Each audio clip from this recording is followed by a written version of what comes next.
So I want to call upon our team, Ndirangu, Peter, Anes, Kasim, Judy, Chebet, to join me upstage.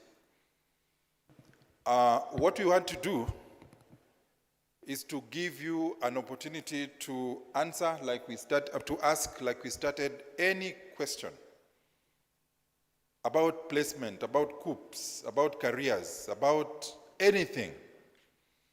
As they are coming upstage, I will just give a brief outline of the placement process, because we have seen from some of the questions it's speaking to that placement process. And for those of us who were in yesterday, we talked about the mandate of KUCCPS, what it was established to do, you know, insofar as placement of students to universities and colleges is concerned, as well as offering career guidance to students, to teachers, to parents, and to board members. So I don't want to get into that. But now we have students who have finished Form 4, they have done their KCSE, and they have their grades between E and A plane. All those grades are eligible for placement to universities and colleges. So then how do we do placement? What does placement entail? And in the course of my speech, you can be writing your questions if they come to your mind, or even afterwards.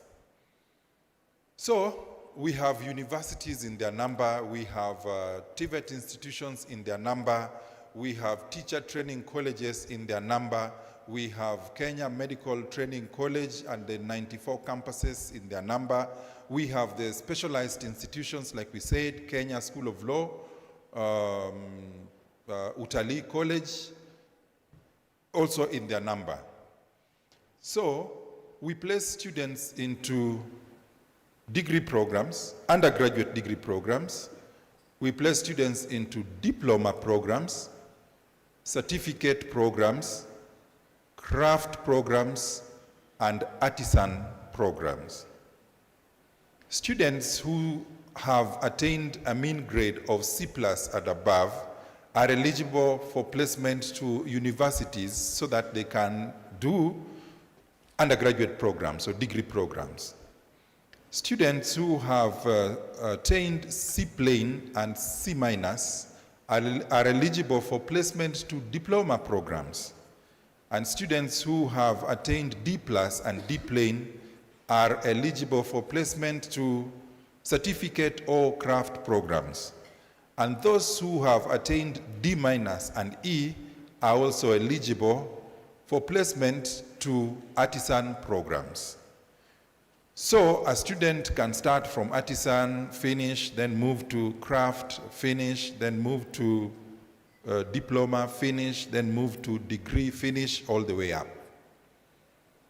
So now, even if you are not in any of those categories that I've mentioned, but you have friends, you have former classmates, you have nieces, you have nephews, you have cousins, and so on, who may need the information, and you'll share the information when you go back home.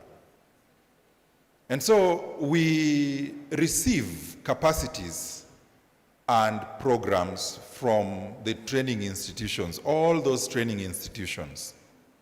So like I said, for universities, in all the 72 universities, the 42 public and 30 private, in between them, we have about 2,300 different programs.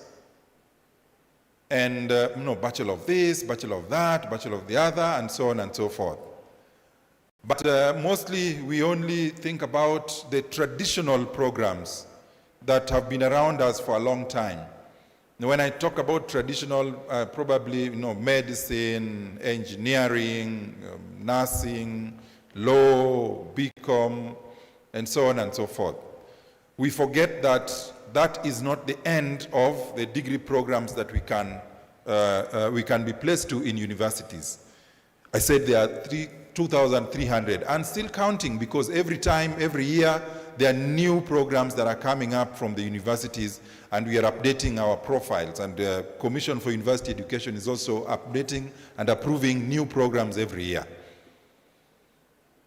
And so the hardest question that we receive, all of us in placement, is a call or a WhatsApp message, a screenshot of a result slip of someone asking, now, what do you think is a good degree for my child, for my daughter, for my son?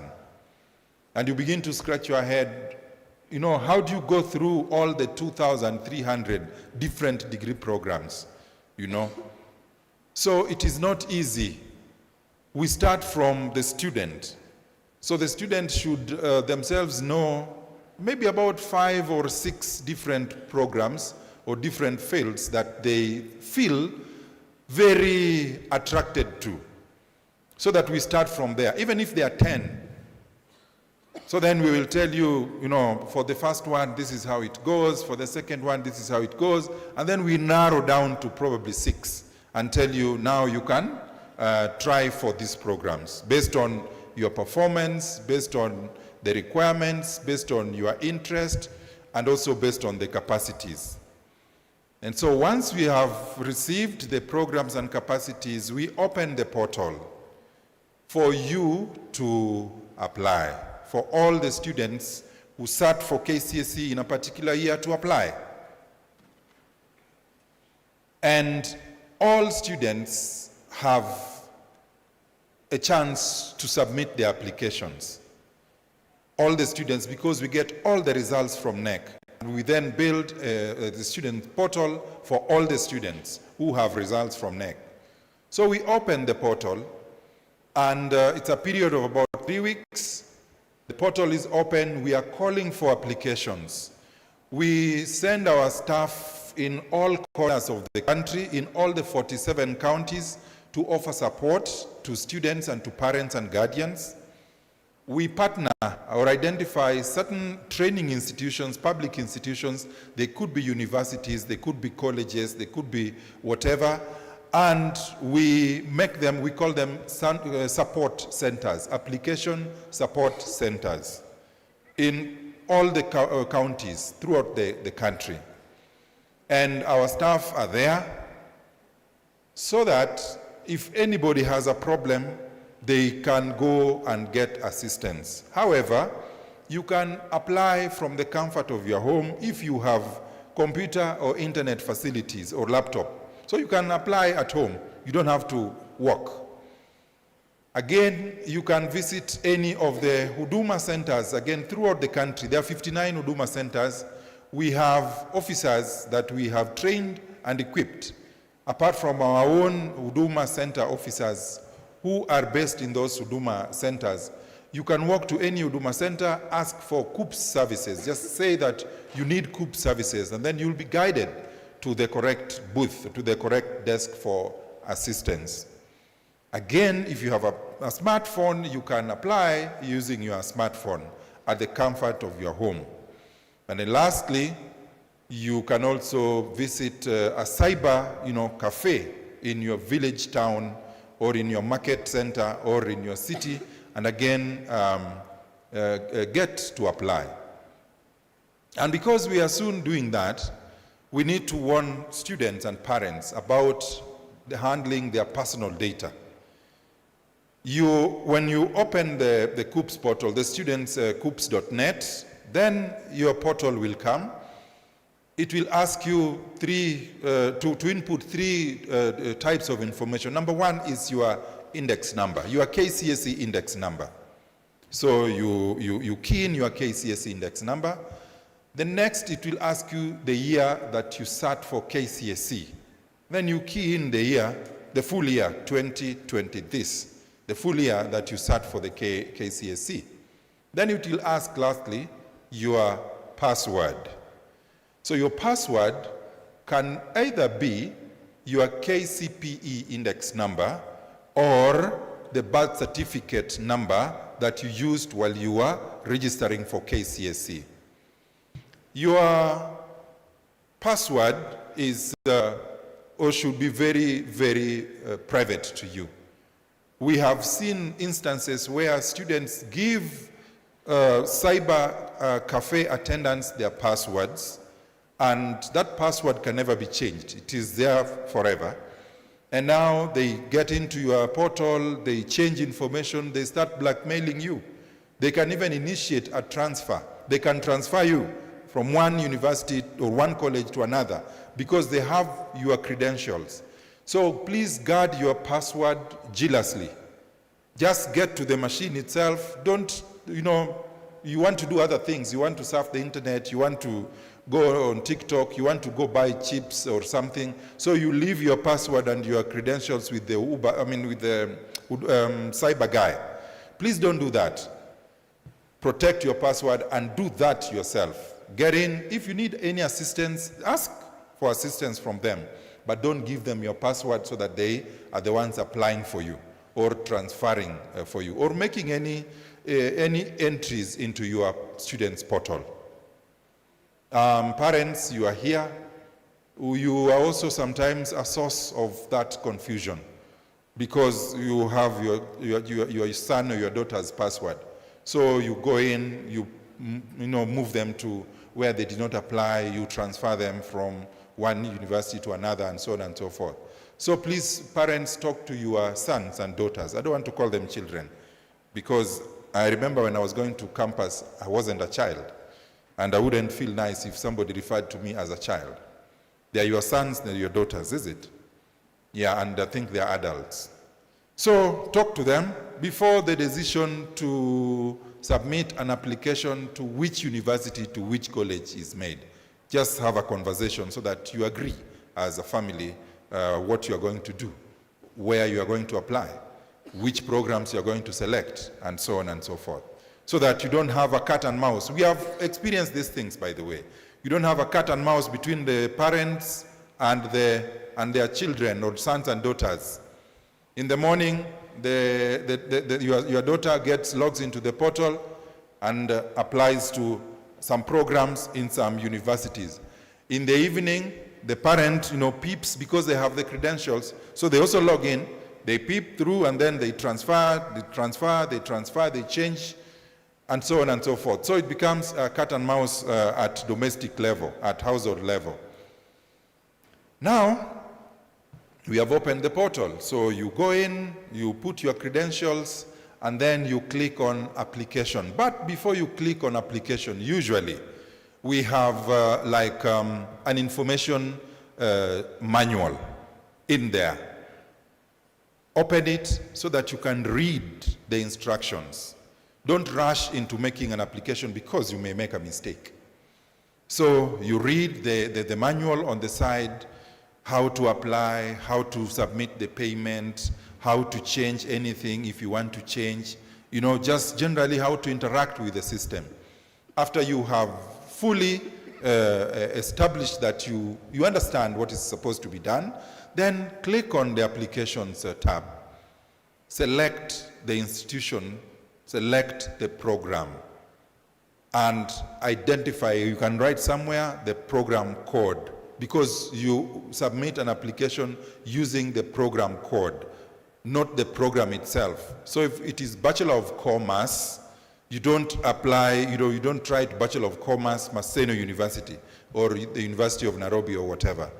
You write the code of that program. And once you have keyed in that code, it will automatically fetch, give you the correct name of the program and the institution, the college where that program is.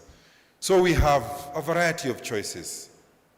Choice 1A, choice 1B, and choice 1C. Why do we have that for number 1, A, B, and C?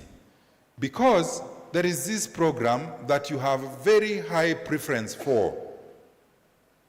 Not an institution, but a program. So you so want to be a lawyer. You so want to be a teacher. You so want to be an engineer, whatever. That's why we give you multiple choices, A, B, and C. So that means for choice 1, it is the same program, but in different universities, in different institutions. So that should you miss, in your mind, this is the topmost career that you desire. And so we give you an opportunity to make 3 choices, 3 selections for the same. So 1A, law, University of Nairobi, 1B, maybe law, Moi, 1C, law, Kenyatta, whatever, or any other university. You will be able to see all the universities, all the colleges, and all the courses that they offer. You can search by program. So, you just write Bachelor of Laws, and then that is a program name. Then you will see all the universities that offer that program. And now, choice number 2, which must be different from choice number 1, A, B, C. So choice number 2, you pick 1. Choice number 3, you pick 1. And choice number 4. So in total, you have made but you have made 6 choices. And we encourage you not to leave any field blank. Just make all the selections. When you have finished your selections, your picks for the programs and institutions you want to be placed in, then the section of payment is done via eCitizen, and it is self-explanatory. You will see it. And then the code, then you submit the application. So if you are doing it at the cyber, don't pay to the cyber. You only owe the cyber person the money for the cyber services, not the application fees. The application fees is paid on the system, of course, through your M-Pesa. So don't pay that to the cyber person. And then we ask you, before you submit the application, we ask you to tell us if, should you miss any of your choices, you wouldn't mind being placed into a program that has capacity, may be related to what you wanted to do, because such situations also occur, though rare. If you don't want to be placed to a program that is not among the ones you have applied for, you say no. If you want us to try, should you miss all the 6 choices, the next program in the next institution, again you say yes. So it is a matter of choice and preference. We don't force you to do it. You make a choice. And so now, all that happens, that is what we call the window for application. So then we close the window and we process all the applications that have been submitted. When we process, 2 situations are apparent. The first situation is we have processed your application and you have secured a placement. The second situation is we have processed your application and for whatever reason you have not secured placement. So what we do is we open the portal a second time for what is called revision. So for those who have not secured placement, we send you communication. Remember, when you are applying, you input all your data, including 2 telephone numbers, email address, and so on. So we will send you information on the 2 phone numbers that you provided and tell you, you have not secured placement. Please log into the system and revise your choices.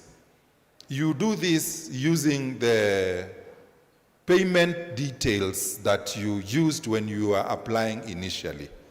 So you don't pay afresh or a second time. And so you log in to the portal, you do your revision.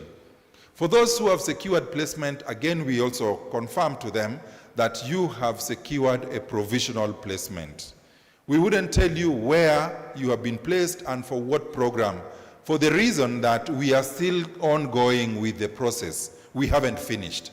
All we need to do is to avoid you being curious or anxious by telling you that you have secured one of the 6 choices that you submitted. And then, so the first revision, those who have not secured can revise. As those who have not secured placement are revising, those who are not able to, for whatever reason, submit their applications initially are also eligible to submit their applications during that time. So we have that revision, second revision, and so on. Now, finally, when we have finished the processing, we now release the placement results to the country. So I'm sure you have heard or seen or witnessed how we are big on the media when we are doing the release of the placement results. We share with you where you have been placed and the program to which you have been placed. So the institution and the program.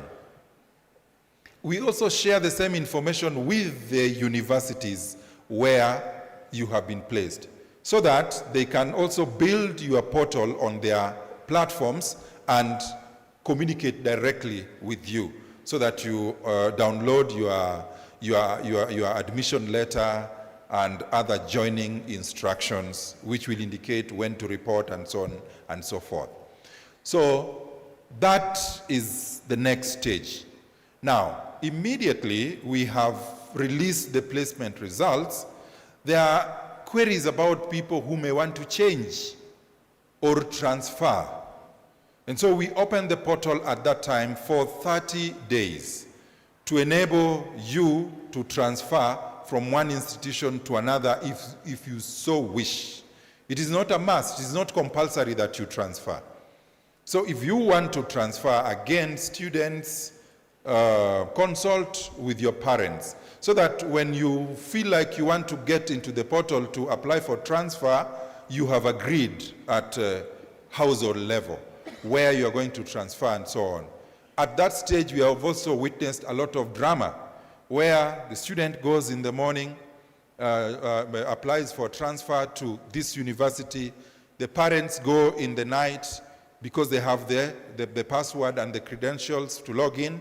They go in the night, they apply for transfer from where the student has applied to another university, and so on and so forth, back and forth, back and forth.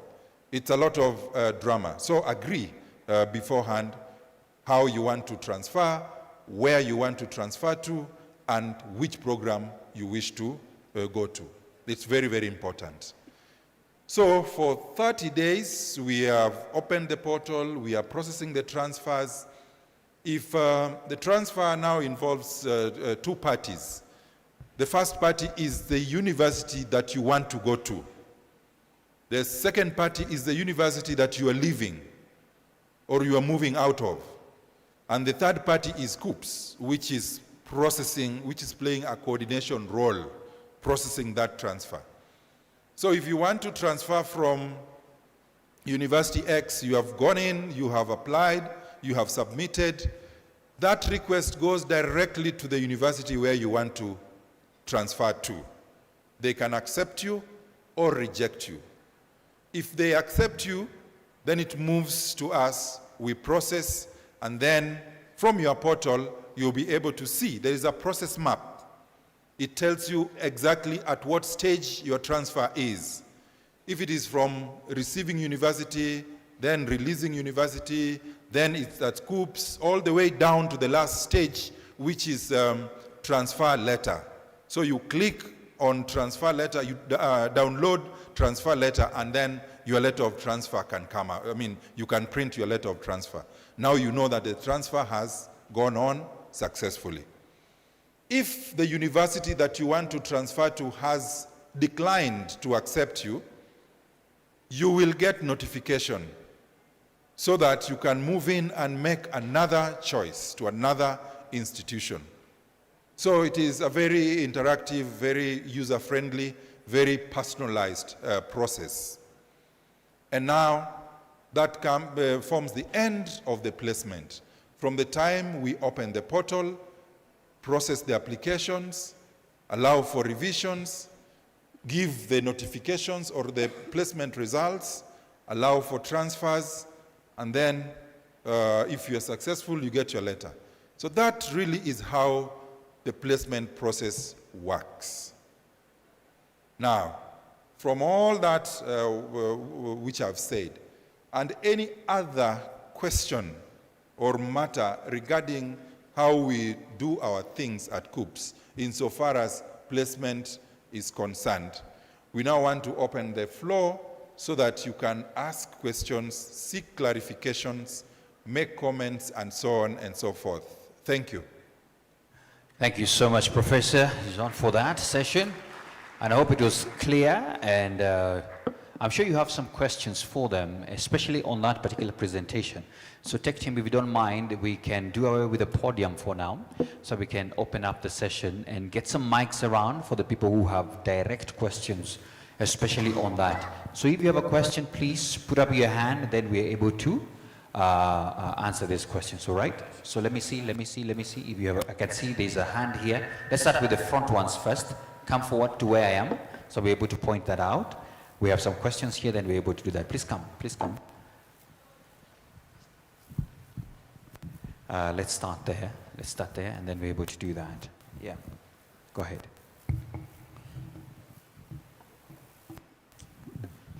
MC, we can take like a batch of 5 questions before we respond. Thank you. Okay, thank you for the presentation. My name is Justin Muindu. I'm a parent, and I'm also an interested party. I have a question. You have talked about placement. That is 4 choices. You can select one program and apply in 3 institutions, then second program, third and 4th. If I'm a student and I feel I have only one program, can I apply it in the 4 choices, but in different universities? Thank you. Thank you so much for that. Let me get another one, please. Anybody else with a hand up? You have to shoot it high so we can see anybody else. There's a hand here. Which mic is closer? Just come closer. And if you have, please feel free to ask whatever question you have. Go ahead, right here. Yes. Put it on. Is it on? Let me see. I think this mic is still off. Tech team, if you don't mind, we could have all the mics on. Let me see this mic. Give me, let me see. Okay, there's another one here. This is. Okay, thank you. Good morning, everyone. Good morning. My name is Rita. I'm here on behalf of my sibling. Yes, so my question is, you've mentioned something to do with the application cost. It will be deducted from M-Pesa. Kindly provide the figure or the cost. Thank you. That's a good question. Thank you so much. Next, just pass the mic to him. Hello, everyone. Hi. I'm Eugene. I'm here on behalf of myself. Now, I have a question. I am a student. I wish to pursue medicine and surgery. And now, due to the business and due to the competitive nature of medicine and surgery, maybe I will not. Maybe. And now, I pursue a medicine-related course. And then later on, after scoring my first-class honors in that medicine-related course, can I transition to a higher course? I mean, study now medicine after the related course. Okay. Thank you. It's a very good question, transitioning. So he says he might not make it to the medical course right now, but can he take a medical-related course, and then once he gets his first-class honors, transitions now to the medical course, right? The medicine itself, right? So it's something like that, yeah. All right, anybody else with a question? I have already taken 3. There's one here at the back here. Just take the young man there. Go ahead. Good morning. Morning. I'm Samuel Amiani, and my question is there any payment that is required to calculate your cluster weight before the revision starts? All right, that's a good question. We have taken note of that. One final one. Who has that question? Oh, there's one at the back. Go ahead. Okay, that mic is off. Tech team, if we just work on the mic so that he moves faster, it would be good so that we move faster. Just pass the other one.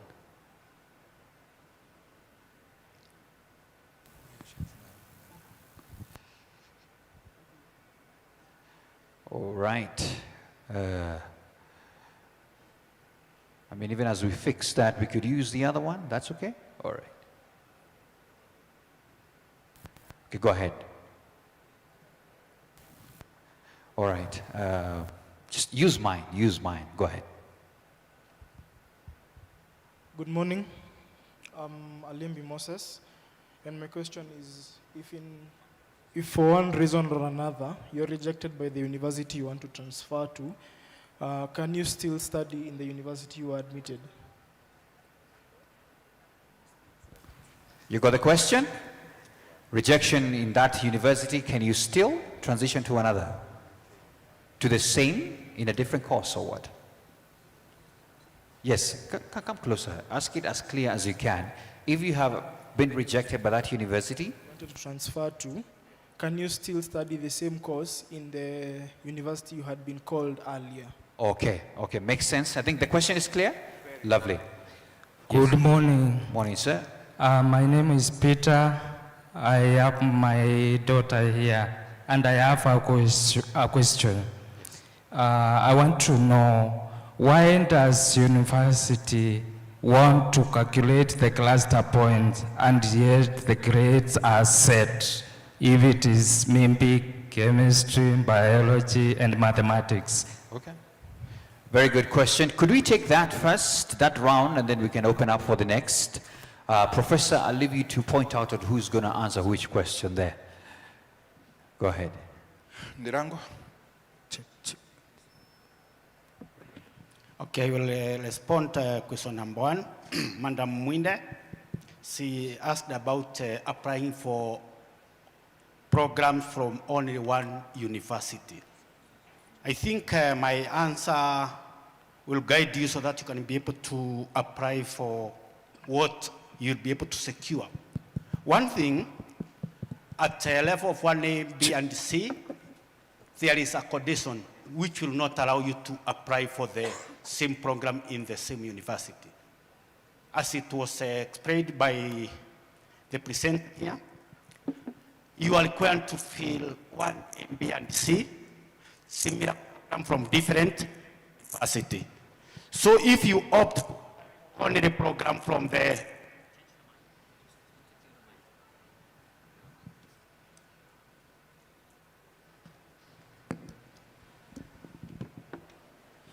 if you are interested to apply for the programs, all the programs from the same university, you will leave some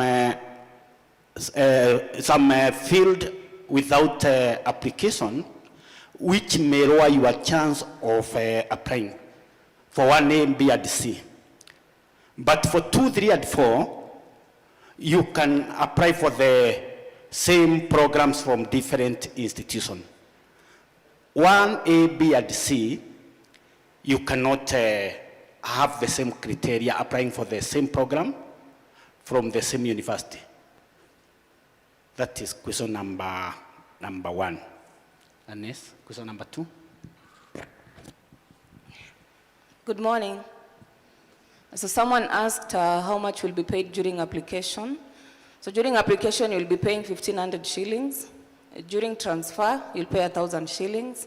There was also a question on whether there's any payment to check one's cluster weights. I'd like to clarify that you will not be required to pay any amount of money to check your cluster weights. You will log into the portal and you'll find that we have already calculated your cluster weights. Your work will be to compare your cluster weights against the cutoff point to guide you in which choice is best for you. Thank you. Thank you. You'll allow me to stand because I'm a teacher. All the time when I'm addressing a crowd, I like to be upstanding. I would like to address the question of cluster points and cluster weights. I think it's the last question. What is a cluster weight, or what are cluster points? Each and every program has what we call cluster subjects. All the programs that are offered in the universities, there are 4 cluster subjects that we consider when we are processing an application. So let me give the example of medicine that you said. So what are the cluster subjects for medicine? It is a language, mathematics, biology, and chemistry. Those are the cluster subjects for medicine. And indeed, like I've said, all the other programs also have their cluster subjects. Now, we have capacities and we have minimum requirements. Provided you have a B in any of those 4 cluster subjects for medicine, you qualify to be placed for medicine. But now, why do we talk of cluster points or cluster weights, which will lead us to cutoff and which will answer the question, which is why do universities set their clusters yet somebody has already qualified? And so, like I'd said earlier, that we place students into capacities that are approved and fixed. So if we have a situation where University X, Bachelor of Medicine and Surgery, capacity 150, then how many have applied for this program in this university? There could be 5,000. So how do you get 150, which is the capacity approved, out of the 5,000, which is the total number of applicants? You start ranking them. And we rank them using what is called performance index. We don't do rankings using grades, A, B, C, D, no. Because, 2 or 3 people could all have A's. But then how do we know that this A is stronger than the other? It is through application of performance index, which we have, and our systems have capacity to calculate. And so, from the student who has the highest cluster points of the 5,000, remember, these are the total number of applicants. The student with the highest will move in first, followed by the next, followed by the next, followed by the next. When it gets to number 150, it means the class is filled up. It also means the approved capacity has been attained. So it will stop at number 150 for those reasons that I've enumerated. Now, when it stops, the cluster weight or the cluster points of the number 150th student is what we refer to as the cutoff point. So the cutoff point for this program, for this university in this year has been set by the last student to be placed to fill the capacity. And remember, these cutoffs are always moving, depending on performance, depending on demand for that program. And that is why, when we open the portal, we allow a student to see the cutoff for that program that they want to apply for the previous 2 years, so that they can gauge. And immediately you select your program, your cluster weights are automatically calculated and you can see it. So universities don't set the cutoff points. Cutoff points are a function of competition based on those who have applied and the capacities that are available. So the cutoff this year for program X may not be necessarily the same as the cutoff last year for the same program in the same university, and again may not necessarily be the same as the same university, same program the other year. So that is how we set, that is how the cutoffs are set. There is a difference between a student meeting the minimum requirements to get into a program, and then there is a difference of how many are interested to join that same program. What will the competition yield so that the capacity is not busted? because capacities are given after thorough consideration of the facilities and the infrastructure in that university, the number of faculty, the laboratories, the equipment, everything is considered by the Commission for University Education. So capacities are not just given arbitrarily. There is consideration and thought that gets into it. Thank you. Judy will take the next question.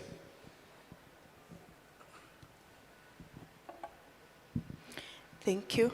I'd like to respond to the question that a participant asked regarding if one has applied for transfer and has been rejected by the receiving institution, if one can retain the program that they were initially placed. And the answer is yes. I'd like to explain how the transfer process works.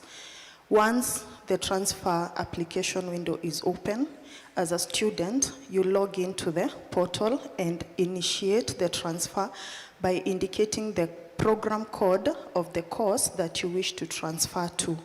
Once you have followed the instructions and submitted your transfer application, giving the reasons why you are seeking for transfer, that application now goes to the next step or the next stage, which is endorsement by the receiving institution. So the receiving institution will get that request.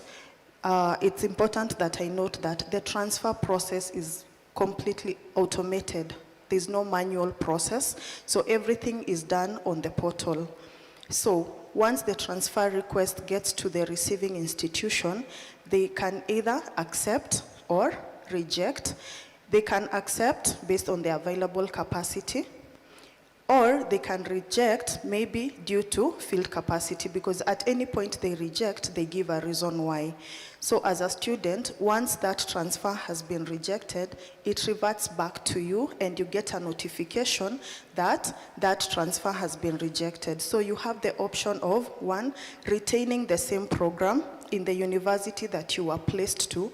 Alternatively, you can apply for another transfer to the same program in a different institution, or another transfer in the same institution. I hope that is clear. Thank you.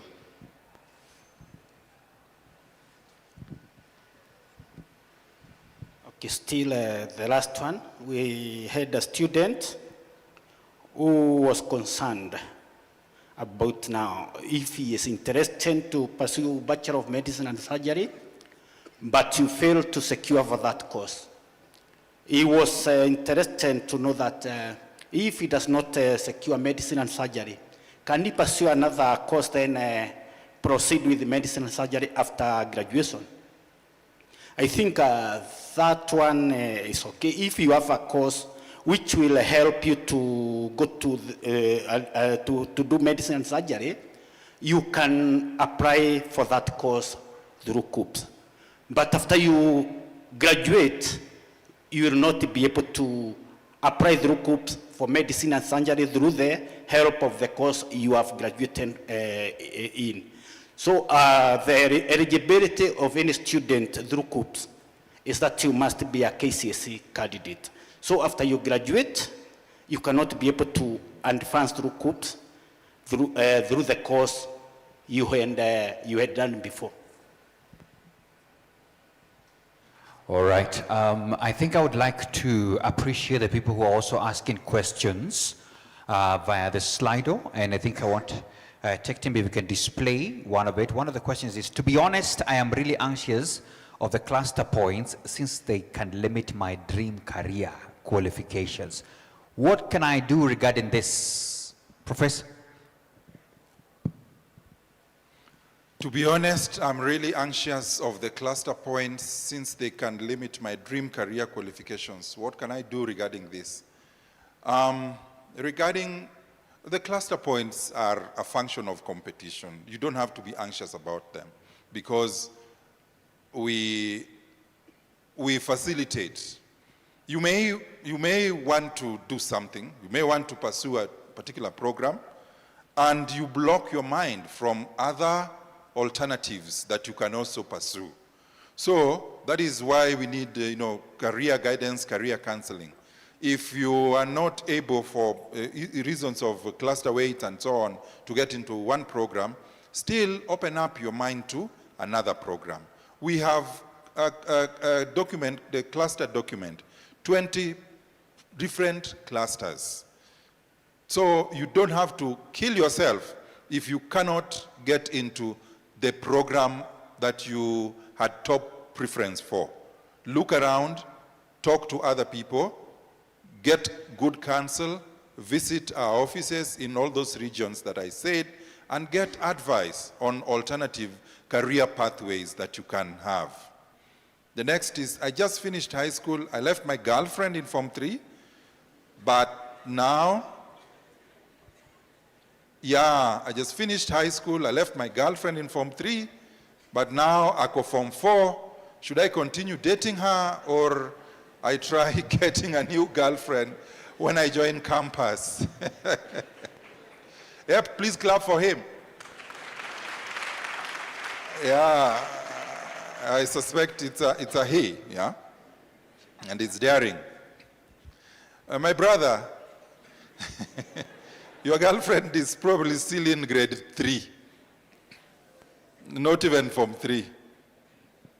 Yeah, well, now I can talk like a parent. That one is a minor. See, Form 3, that means they are 17 or 16, is it? And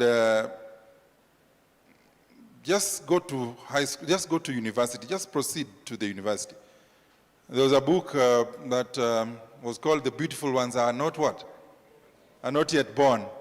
Yeah, so just move to the next stage of your life where the world is taking you. You'll get better things and better people there. But remember, as you're moving to the university, she's also moving to Form 4. And as you're moving to second year, she's coming to first year. So you may still meet in the university. So don't think that is the end of that. Just encourage her so that she also works hard and secures a university entry grade just like you, so that you meet in the university, is it? Yeah, don't chase her away. Again, don't confuse her so that, her mind is corrupted and she drops the ball. Because, now what is important is focus on studies and then pass the KCSE exams, and then you meet in the university. And then you can invite us to your wedding after you have graduated. Do you have any tips for someone who chooses a different path and wants to change, e.g. from, I think we have talked about this. This is called, there is another level of transfer which we didn't talk about. It is called inter-faculty transfer or inter-program transfer. We talked about inter-institutional transfer, where you're moving or you're transferring from one university to another. But even in that university where you have been placed, you can still choose to move or change faculty, change program. So if you are placed to Moore University, Bachelor of Business Management, but you still want to retain your Moore University placement, but move to LLB, Bachelor of Laws, Moore University, that again is still possible, but it is handled at the university level. It is called inter-faculty transfer or inter-program transfer. They will guide you because it is an internal process. They will guide you how to do it, and then you change from business course to any other course. What is career guidance according to the CBE pathways? I would say that CBE pathways have found us. We were already in that cluster document. We have different professions or different careers, each put under a cluster.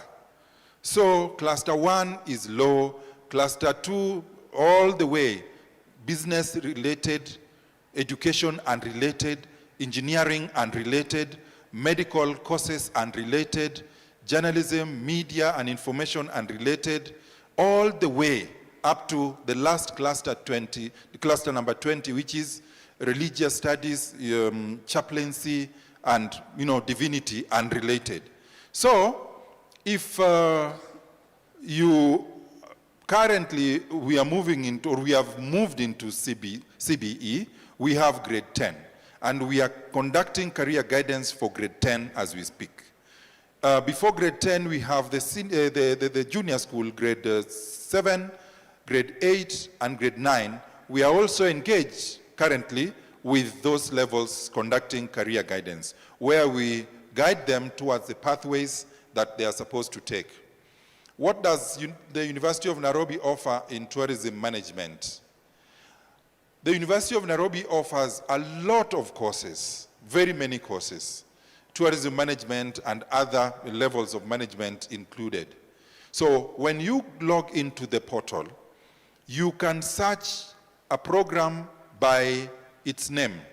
So you type tourism management, and you will see all the universities that offer tourism management. At the same time, you can search using an institution's name. So you type University of Nairobi, and you will find all the programs that are offered by the University of Nairobi. Is tourism marketable in Kenya? Yes, it is. Tourism is very marketable in Kenya and even globally because it contributes to a huge chunk of our foreign exchange. So tourism is very, very marketable. Here where we are, this facility belongs to the Ministry of Tourism. Yeah, they offer what is called MICE, meetings, incentives, conferences, and events. All that is under tourism. So it is marketable. Is master's degree really, what? Is master's degree really all that? Will it open more opportunities? I'm trying to phrase the question. Master's degree, yeah, if you have finished your first degree, you can go to your subsequent degree. You can do a master's degree. Of course, the higher you go, the more prospects you are likely to have. The higher you go, the more skills you build. The higher you go, the more marketable you are. And the higher you go, the more knowledgeable you become in that particular field. So master's degree all the way up to PhD, not just a master's. What should be someone's priority, job security or passion? Both. We are not training students, or we are not giving students opportunities for placement so that they can get a job or so that they can be employed. Education is for various reasons. If you look at the national goals of education, national values of education, there are so many reasons why people are taken to school. You are not just doing that degree so that you can keep knocking on people's doors looking for jobs, but you're doing that degree so that you can be a useful member of the society. You can also create job opportunities for others. What is important is the skills that you've developed, the knowledge that you will acquire, and what you'll be able to do. Not what you did, not the piece of paper that you are holding, but what you are able to do with the knowledge that you have acquired. Of course, passion is also very, very important, because if you are doing something that you are not passionate about, it means you're struggling, you have difficulty. You don't know why you are there, you don't know where it will take you, you don't know, a lot of things. You are not settled. So it is always good to select a program that you are passionate about, because that is where your interest lies, that's where your ambition lies, that again is where your capabilities are. So passion is very, very important. Call yourself to a meeting like we said yesterday so that you can assess what you are interested in, what you feel about what you're doing, and so on and so forth. Is there any good security in your universities? What happened in Karatina, where a boy's Msolombo was cut off for just cheating? I don't know what this is about. Is there any staff of Karatina University in the room? Because now this is a particular institution. We will get a staff, I saw the registrar, we will get the registrar of Karatina University to address the issue of boys Msolombo was cut for just cheating. I don't know what that means even. Is there any difference between international relations and diplomacy? Very good question. When you look at these programs in these universities, sometimes you may see some similarity in terms of the name. We call it nomenclature. Just what we call a program. International relations with diplomacy, international relations with IT, international relations and diplomacy, diplomacy, IR alone, and so on and so forth. The question is, what is the end product of the program? What do they graduate? What do they teach? What do they produce? And the product or the graduate of this program, where are they likely to be absorbed in the job market? What are they likely to do upon graduation? What skills and competencies do they have? So different universities may call it different names, but they are in the same cluster group. They are similar in terms of career prospects, in terms of job opportunities. They are similar. Why are we told to follow our passion, but the job market is saying follow the money? Which one are we actually supposed to survive on? I think I have answered that in the other question. Yes, money is good, but passion is also good, so that you're doing what you love. According to how you calculate cluster points, does it mean that even if you get an A in mathematics, physics, and chemistry, you can still miss engineering? This speaks to what I talked about, capacity and demand. Capacity and demand. So it is the competition of how many people have applied for that program, what are their performance index, or what are their cluster weights, and how much capacity is approved for that program. The next is, what examples of other medical related courses are there in universities except for medicine and surgery? The question has disappeared. What examples of other medical related courses? Yes, medicine is cluster 19, cluster 13. So it is medicine and related. So we have Bachelor of Science and Bachelor of Surgery, MBCHB, that is medicine, training physicians. We have in the same cluster, dentistry. We have pharmacy. We have nursing. We have medical laboratory sciences. We have public health. We have clinical medicine. We have, nutrition, dietetics. All those are medical courses. Yesterday, I was talking to a lady, and I even told her that even beauty therapy and cosmetology is also medical related. Because these days, people are going for surgery, corrective surgery. People are, going for surgeries to take care of their bodies, to, just make them look better or the way they want. So all of those are medical related courses. There are so many, even environmental health. What does cybersecurity talk about, and which institutions offer it, and where can you get jobs quickly? Which institutions offer it? I have explained how to know which institutions offer which program. What is it all about? Cybersecurity is an information technology course. It deals with security of information systems and the whole lot about how to manage data security, data privacy, even issues of digital forensics, and so on and so forth. So you can get more information by reading or asking or probing our system to tell you about data security. We've already talked about the institutions that offer it. And where do they work? They work everywhere, in all fields. Whether they are in institutions, they need their data security to be safe. Whether they are in the Ministry of ICT, whether they are in, computer-related or IT-related firms, whether in universities and even the schools that you graduated from in Form 4, there is an element of data security. They have financial records in the system, they have admission records in the system, they have, examinations, information in the system, they have private personal information in the system, and so on and so forth. So data or cybersecurity permeates all levels of society and all levels of human existence.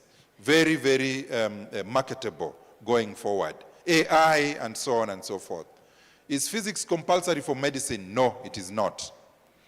Do private universities have lower cutoff? The question disappeared. Do private universities have lower cutoff points for courses like medicine and surgery?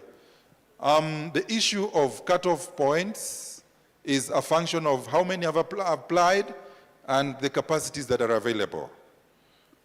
So, and I like the fact that this question is coming over and again. Can you clarify on the mentality that if you get a B minus,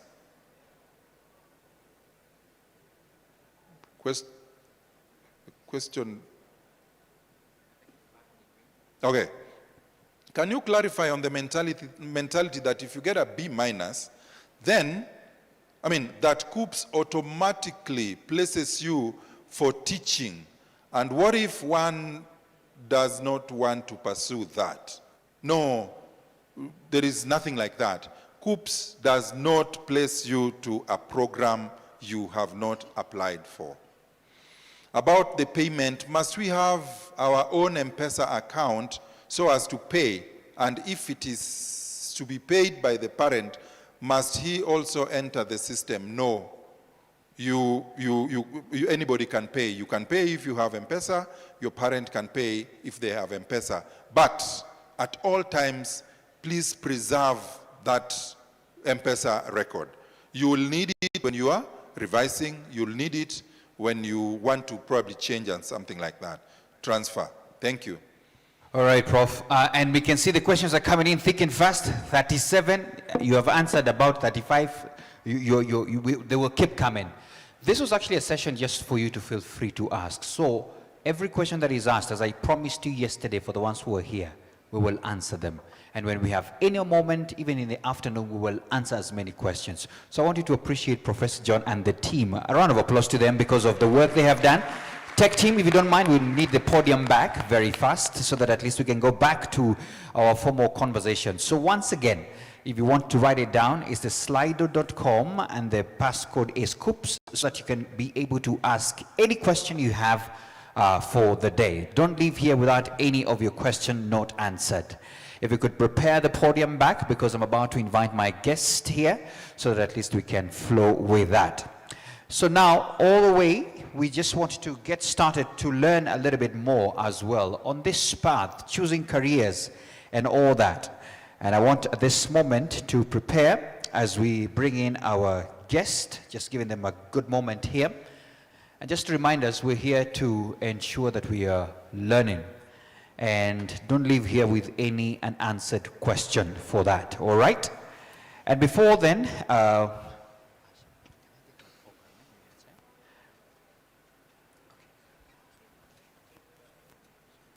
right, thank you so much. We're just preparing and they're talking about height and everything else.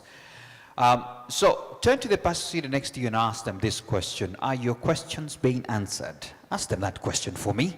Just check whether they're still alive and flowing. It's my way of ensuring that we do that, all right?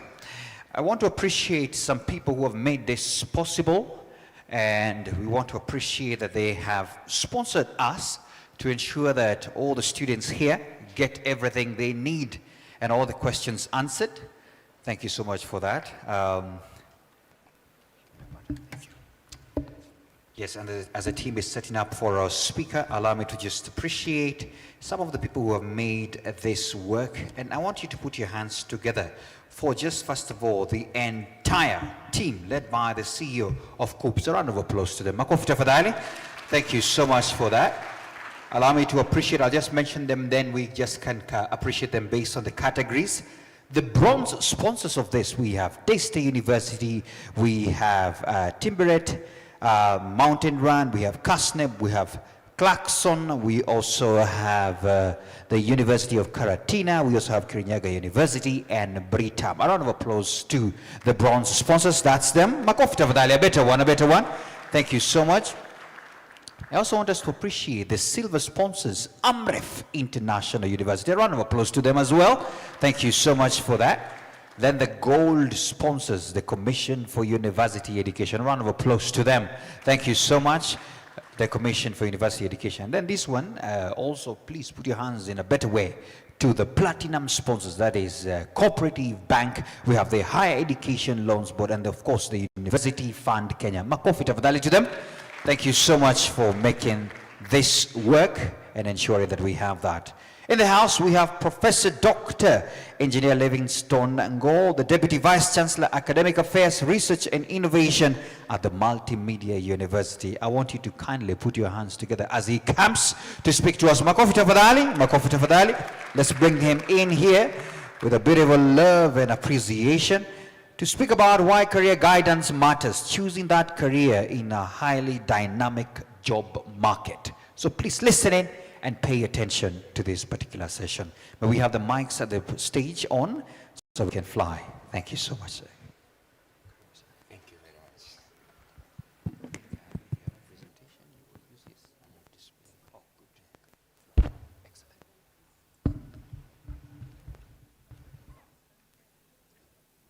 Thank you very much, Master of Ceremonies.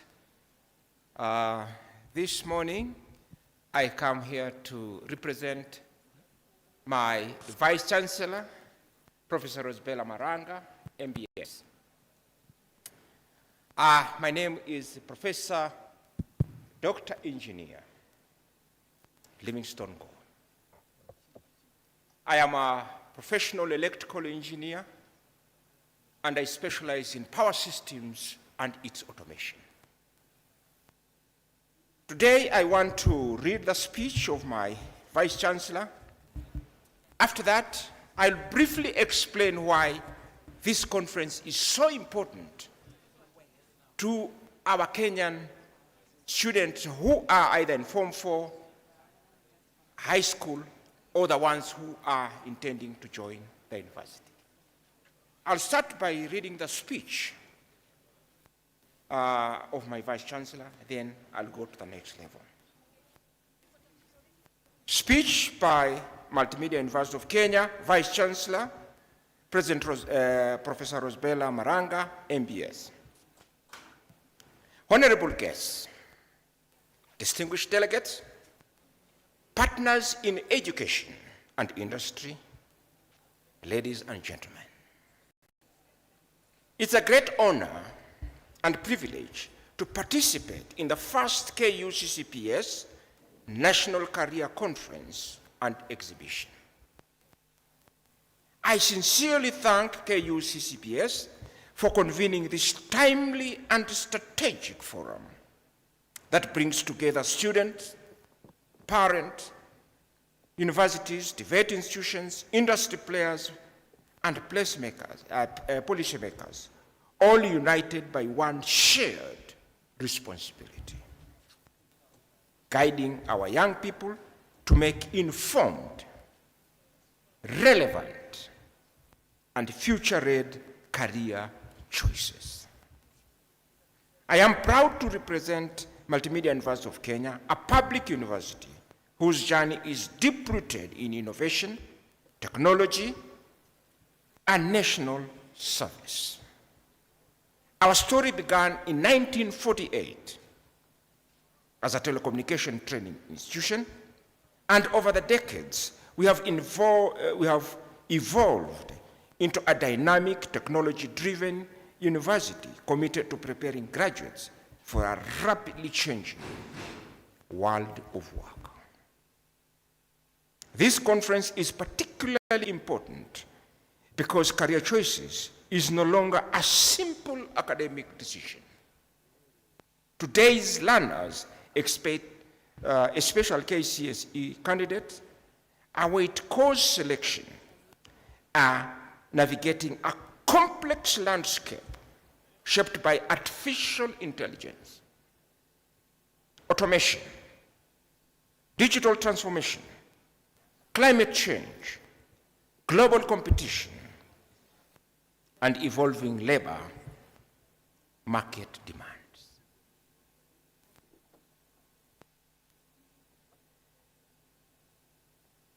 Without proper career guidance and mentorship, many students risk enrolling in programs that may not align with their strengths, talent, and interests.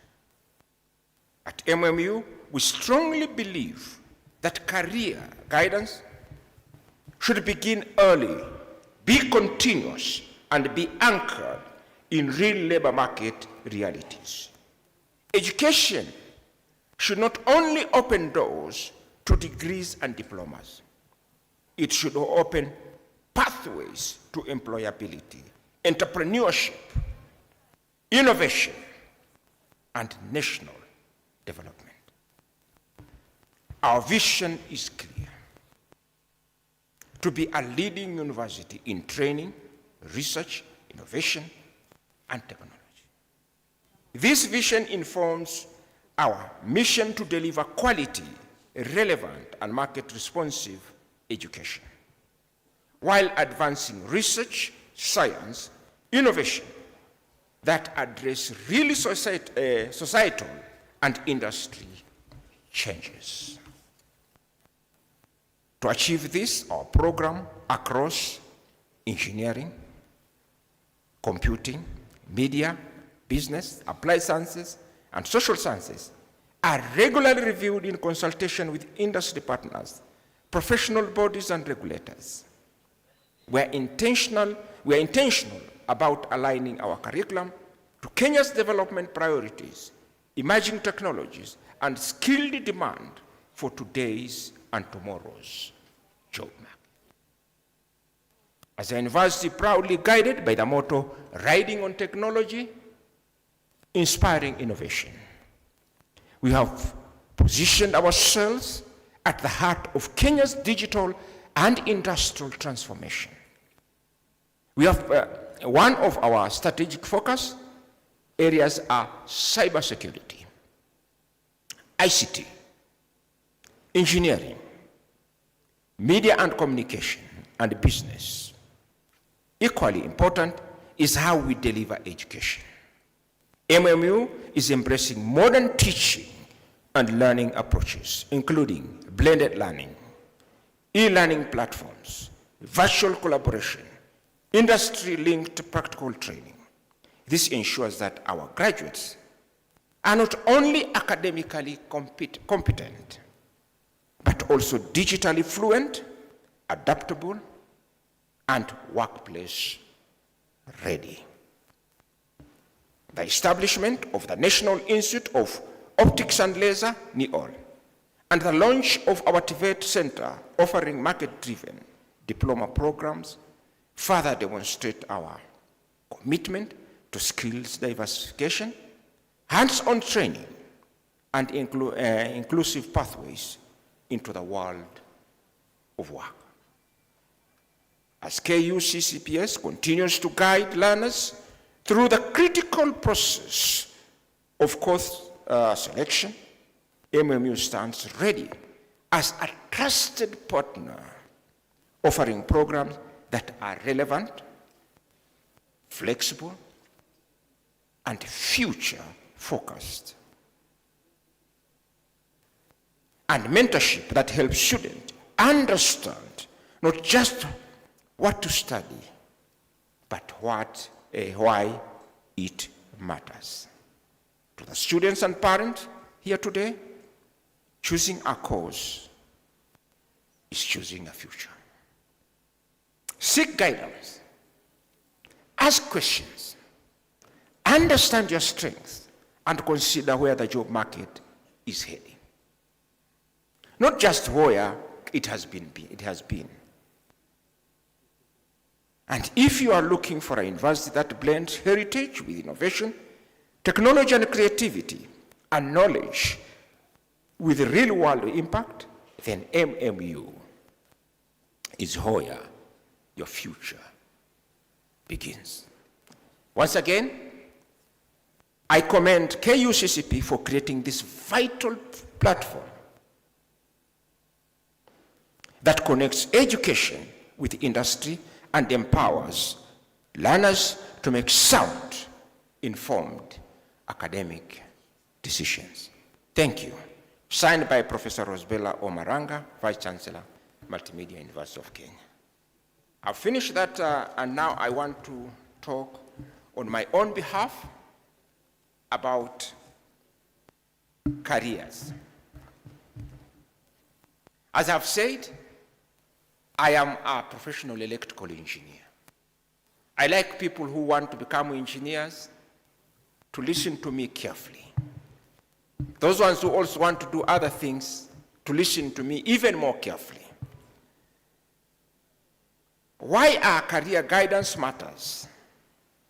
Choosing a career is a highly dynamic job market. The world has changed and is changing. Have our career choices changed, or are they changing? Ladies and gentlemen, we are preparing young people for jobs that did not exist yesterday, using skills that will evolve tomorrow, in industries that might transform overnight. Yet many students are still choosing careers based on what was prestigious 20 years ago, what parents recommend, what sounds safe. That's why you hear people want to do medicine. That sounds safe. Or what they scored highest. It's not the issue of high score, it's getting the right one. In a highly dynamic job, this is no longer enough. Career guidance today is not about picking a job. It's about building direction, adaptability, and relevance. Let us be honest about the world our students are entering. Jobs are created, disrupted, and redefined. At unprecedented speed, automation and artificial intelligence are shaping the entire profession. Employers are now value skills, mindset, and adaptability, as much as the degree or the diploma. Career paths are no longer linear. Yes, that is a rule of nature. Nothing in this world is linear. Everything is non-linear. We have got to all the time look at where we are operating, because that operating point is continuously moving. People will change roles, they'll change industries, and even professional multiple times. That is what is there. The old question was, what do I want to be when I grow up? The new question is, what problem can I solve? And how fast can I learn? Sorry, I hope I'm not taking too much time. This is why career guidance matters more today than ever before. Why career guidance is no longer optional. One, it helps the student make informed choices, no guesswork. Without guidance, students choose blindly. With guidance, students choose strategically. Career guidance helps learners understand their strengths, their interests, and their values. They match academic ability with market demand. They see beyond the job title to real career paths. A wrong career choice is not just a personal setback. It is lost time. It is lost resources. And it is lost confidence.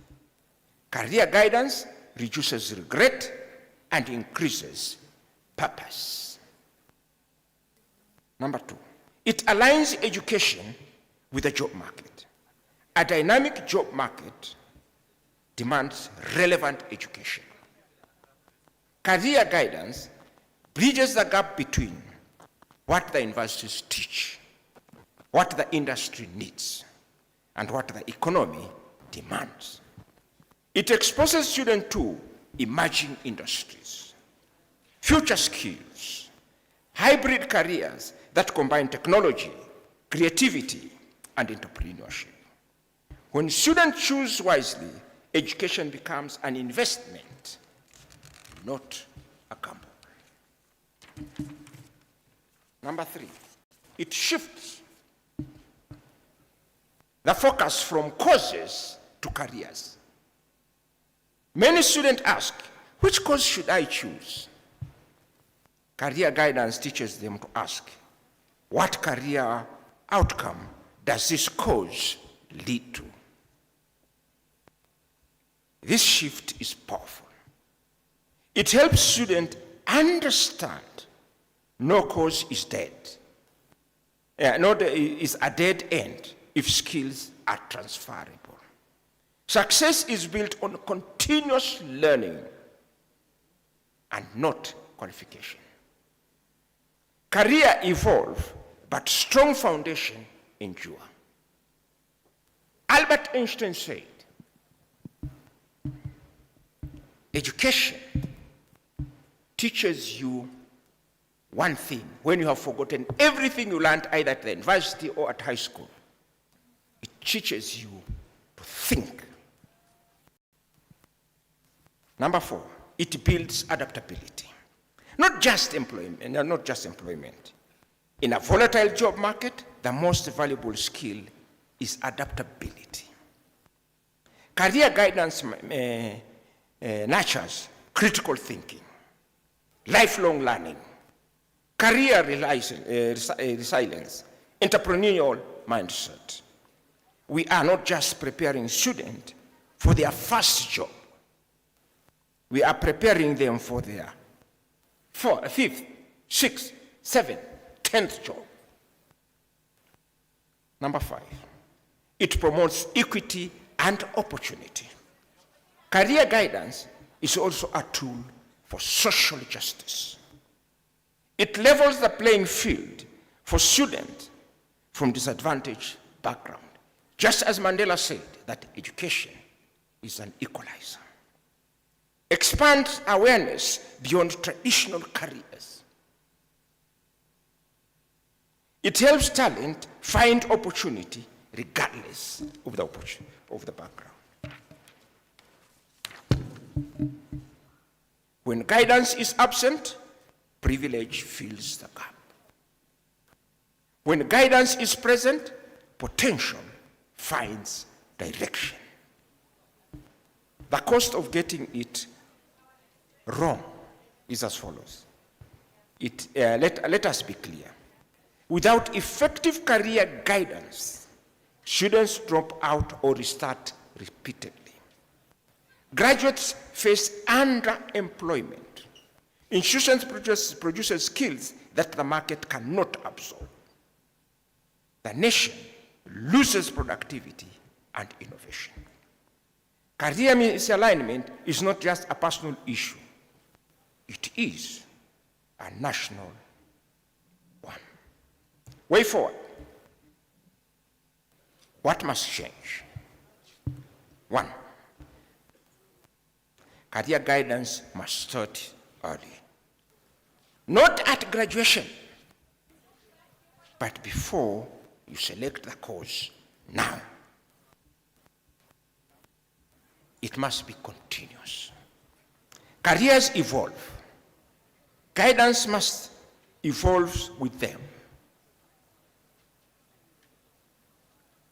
Number 3, it must be collaborative. Schools, universities, industry, government and parent must work together as one. Number 4, it must be data-driven. Labor market trends, not assumptions, must guide our decisions.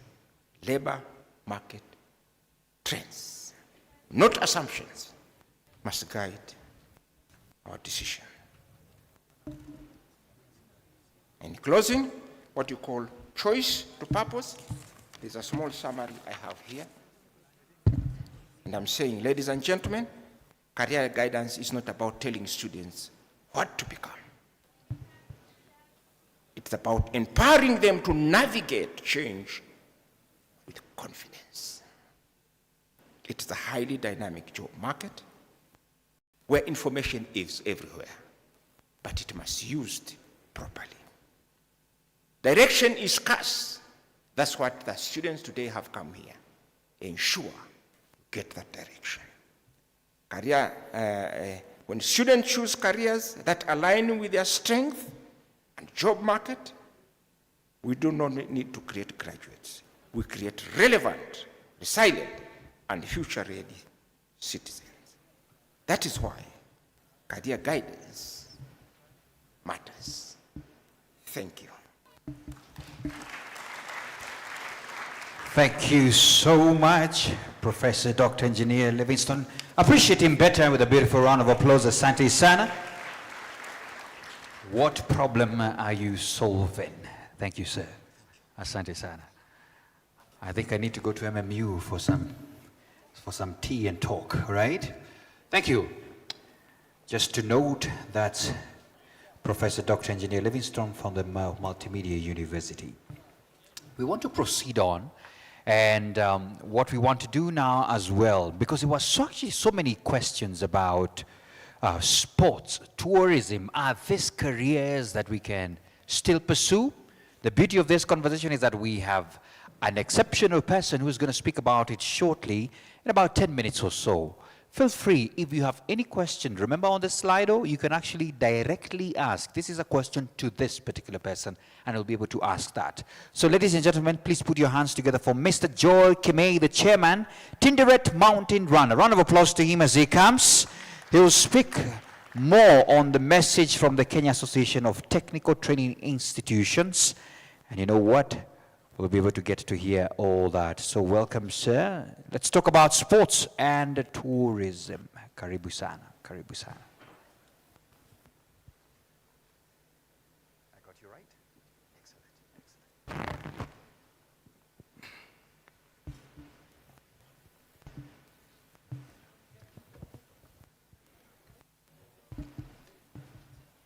Thank you so much for this particular time that I've gotten on this day. I'm Joel Kimei, as you've been told. I'm the chairperson, the local organizing committee, Tinderet Baringetun Mountain Run. I am happy on behalf of my colleague to stand before you on this particular day. I am also happy to note that KUCCPS is our partner, and we do appreciate a lot because of the just concluded 5th edition where we partnered together. And today, I'm privileged to talk about the power of sports tourism. As you are all aware, that sports is not something new to us as Kenyans. Tourism is not also new to us as Kenyans. But we are so much privileged that today sports goes together with tourism. I have a speech here on behalf of my colleagues, the local organizing committee, that tells us about sports tourism. Sports tourism goes beyond, far much beyond competition. It brings people together, promotes healthy lifestyle, create employment, support education, and showcase destination to the world.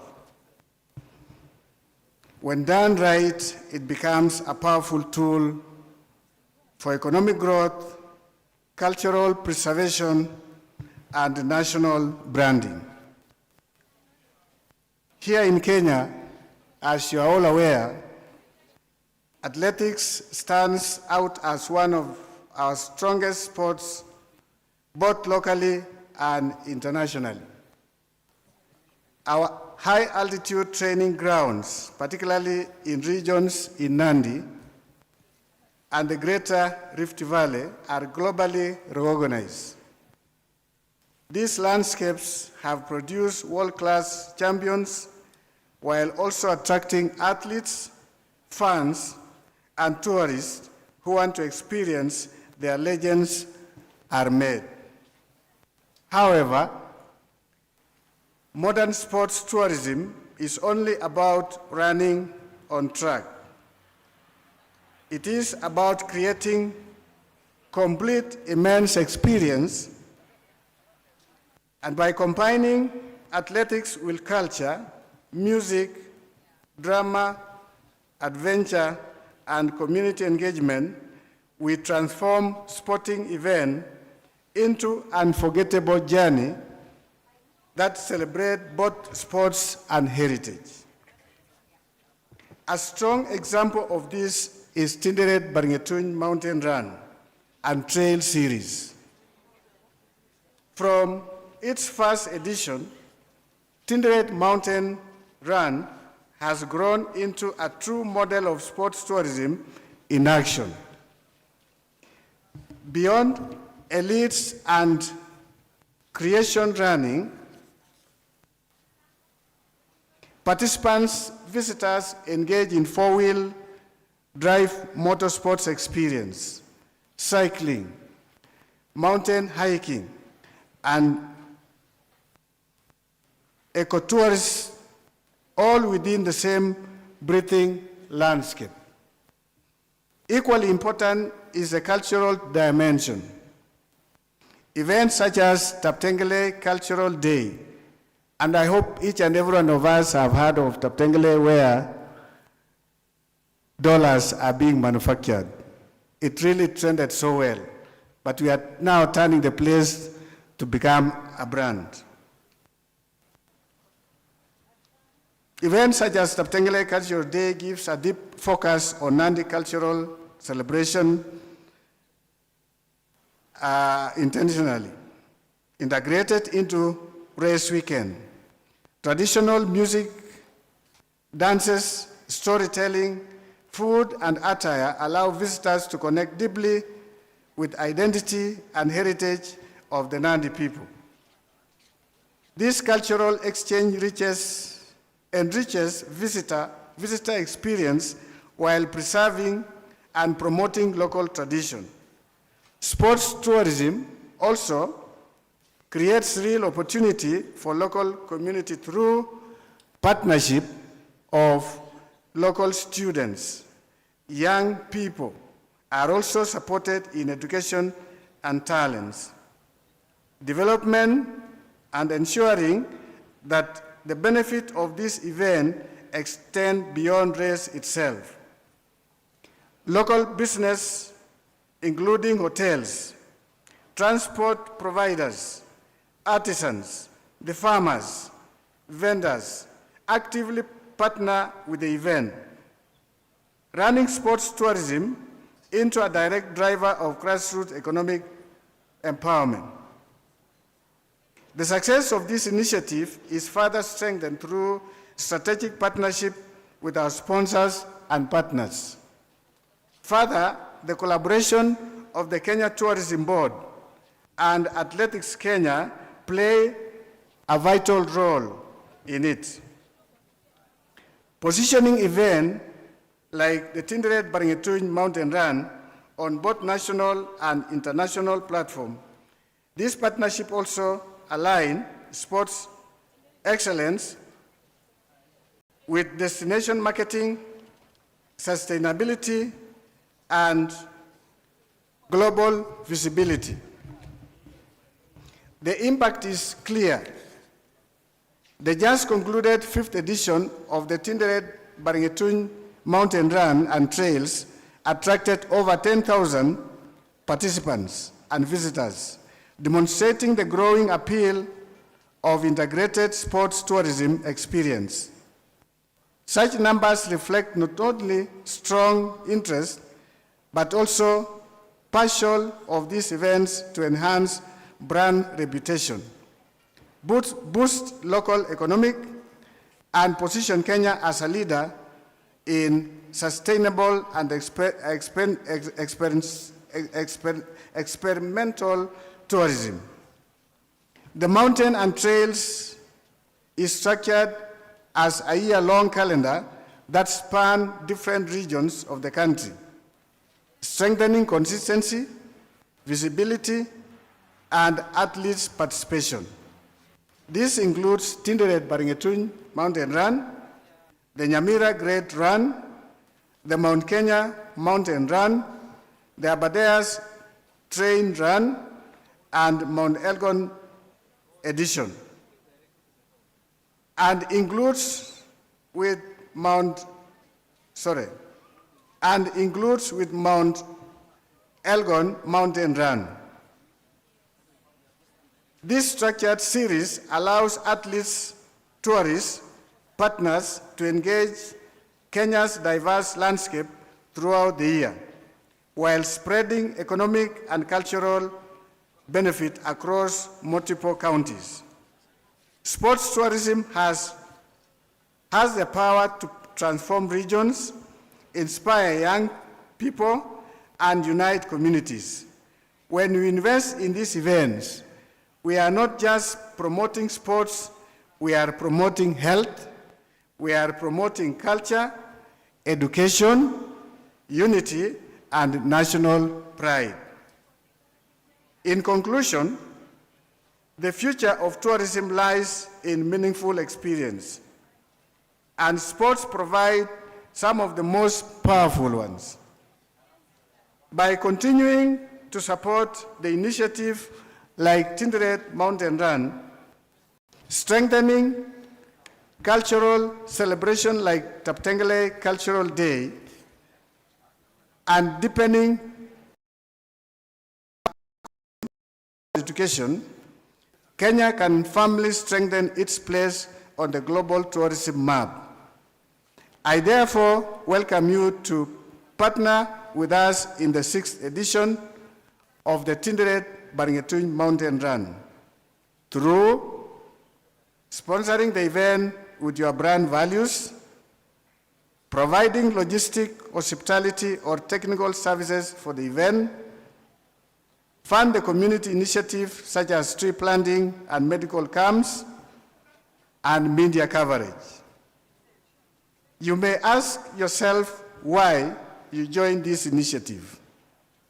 The event strongly aligns the Kenya Vision 2030, tourism and sports agenda. It also elevates your brand as a high-profile event, Mountain Run. Your partnership and participation position you as a champion of tourism and sports, and lastly, it directly contributes to community development and cultural preservation. I welcome you all to the 6th edition of the Tinderet Baringetun Mountain Run and Trails Camp, January 2027. Karibuni sana. Thank you so much. All right, thank you so much. Thank you so much. Let's appreciate that session on sports. There you have it. And at this moment, we just want to also get a message as well from the Kenya Association of Technical Training Institutions. All those. And we have Justin Mwindo, the Deputy Secretary General of KUCCPS. Please put your hands together for Justin as she comes. Justin, come right away.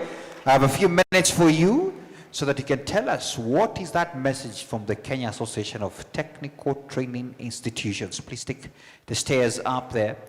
She's going to just let us know what these persons as well, these institutions, what are they doing? Where is your place there? Very important. And even as she gets ready, if you need to get a health break, once you walk out of the door, keep your left straight downstairs.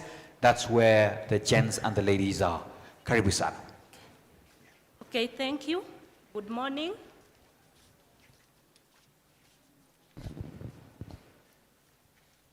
Good morning. I'm Justin Muindu, Principal Katine TTI. I'm also the Deputy Secretary General Kati. I'm representing our HELB Chair, Shadrach Tanui. I'll read his speech, then I'll add something small about Kati or about our TVET institutions. I'm honored to address you on behalf of our HELB Chair Kati, Shadrach Tanui, during this National Career Conference. This conference comes in timely to prepare our youth on career guidance. TVET remains the backbone of skill development in our country. Through TVET, young people require relevant practical and industry skills that respond directly to the needs of our economy. Today, careers are no longer defined by white-collar jobs alone. They are built on competencies, creativity, and ability to solve real-world problems. To our youth, I encourage you to embrace your talents, your skills with passion, and remain open to lifelong learning. TVET offers multiple pathways to self-employment and innovations. With the right skills, you can create opportunities not only to yourselves, but also to others. In TVET, we say we produce graduates who can create employment, but not job seekers. As an association, we remain committed to strengthening institutions, enhancing quality, promoting industry collaboration, and ensuring inclusivity so that no young person is left behind. In our country, we have around 240 TVET institutions. In every constituency across the board, there is a TVET institutions, and they are categorized from national polytechnic, TTIs, and TVCs. Our enrollment stands at 718,000 students, and we are committed to increase the enrollment to 2 million students. We have market-oriented programs. Our programs range from technical courses, engineering programs, and business programs. To our youth, I want to assure you, university entry is not the only solution. In the past, we had so many students who forfeited their programs in the universities and joined our TVET to pursue our TVET programs, and they were never disappointed. So our intakes run from January, May intake, and also in September intake. We have changed our programs whereby we are moving from theory-based learning to CBET. In CBET, we want to evaluate our learners on competencies, whereby learners are either competent or not competent, so that learners have multi-entry and multi-exit on their programs, whereby learners take the shortest time possible in their programs. A program takes only 3 months, and they sit for an exam. These ones, we call them modules. We call them a module. A module takes 3 months. They sit for an exam before they can progress to the next module. Then, in this program, a diploma program will take 6 modules. So each module is progressive to the next one. By the time you pass one module, you can progress to the next module, and at the same time, you can acquire a skill and exit to the market and employ yourself or enter the job market and earn a living. So what we encourage the youth, if you acquired a mini grade of C and below, you can walk to any TVET institution across the country and enroll for a program. Today, going to the university is not the solution, because you can enroll into a university, but ask yourself, after the university, 4 years in the university, where will you go? The program you have earned yourself in the university, is it market-driven? In the past, we had a program called Actuarial Science. Actuarial Science, people thought it was very marketable, but we had our sons and daughters who stayed in the streets for more than 10 years with Actuarial Science degree. But ask yourself, if you go to our TVET institutions and take just a simple course like cosmetology, after 3 months, you will go in the market and earn. So what I want to encourage our youth, make sure you enroll with a program in our TVET institution. Within 3 months, you will get a certificate. So finally, from the chair, we want to encourage each and every youth to ensure that they believe in their potential and learn the skill of their choice. It is only in TVET where you can come and enroll in a program of your choice. Then the moment you enroll in a program of your choice, we'll be able to validate you with the KUCCPS. We'll be able to validate you with the KUCCPS, and you'll be able to get scholarship and capitation. With those few remarks, thank you. Thank you so much. We so much appreciate those particular lessons from KUCCPS. That's the Kenya Association of Technical Training Institutions. And as you heard earlier on as well from Professor Engineer Livingstone, we need everybody. Everybody is needed as well, from sports as well to everything else. And thank you so much, Mr. Joel, as well. Now, ladies and gentlemen, one of the key importance, or a very key component in our education, is also about the funding that comes along it and many other things that you ask. I'm talking about HELB. Some of us have been beneficiaries of it, and we have heard about it. And the beauty is that we have in the house Mr. Geoffrey Monari, the Chief Executive Officer of the Higher Education Loans Board.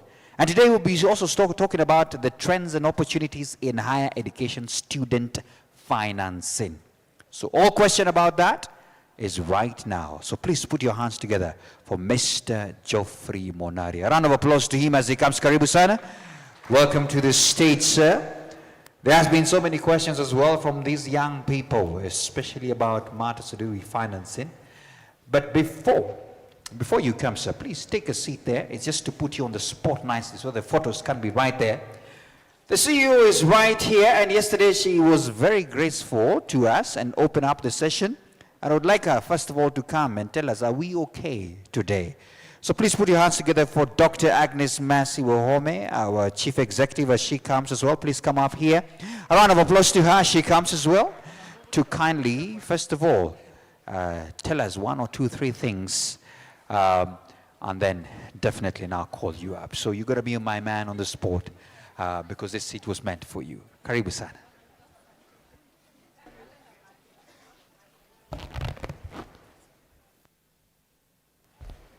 Tuko KICC. Tulisema tukutane. KICC. I'm so happy to see all of you. The chairman of the KUCCPS board, the board members, the vice chancellors present, the Ministry of Education representatives who are here, the parents, the teachers, KUCCPS staff, and most important, the students who are preparing to sit for exams and those who sat for their exams in the past years. Good morning. It's still morning. Good morning, everyone. I am so glad to see you again on our second day Remember, we've been talking about skills, creating a competitive workforce that is focused on the skills. Now at KUCCPS, we don't work alone. I work under a board, and allow me to just interrupt the program briefly to allow the chairman of KUCCPS board to come and just say hello and also introduce the other board members. Let's put our hands together for Mr. Cyrus Gitwai. Mr. Cyrus Gitwai is the chairman of the board. Those who read history, Mr. Gitwai was a principal secretary, a PS, Interior in the years of the former President Kibaki. So you know what that means when we talk about that era. So let's put our hands together again. Thank you very much, the Chief Executive of KUCCPS. Our visitors, visitors who came to be with us this session, the professors and the vice chancellors from universities, the principals of secondary schools who are here, the students, and ladies and gentlemen, good morning. Yeah, as you have been informed, my name is Cyrus Gitwai. I was supposed to welcome you yesterday when we started the session, but I didn't because I was involved in something else. But I said that I should come and meet you so that we can interact with you. Before I introduce the members of my board, I would like first of all to inform you that we are very excited. KUCCPS is very excited because of your response. We weren't expecting this kind of response, and we want to say thank you very much for your coming, because you have come and your interactions with us and interaction with yourselves is actually what we do. KUCCPS does the career guidance to the students who are going to the universities and to the TVETs. This is what we do. And we are providing a platform or a situation like this where you can come and we interact not only with yourselves, but you also interact with the universities where the students apply for the further education and also the TVETs. And we are very excited for your response, and we say thank you very much for coming.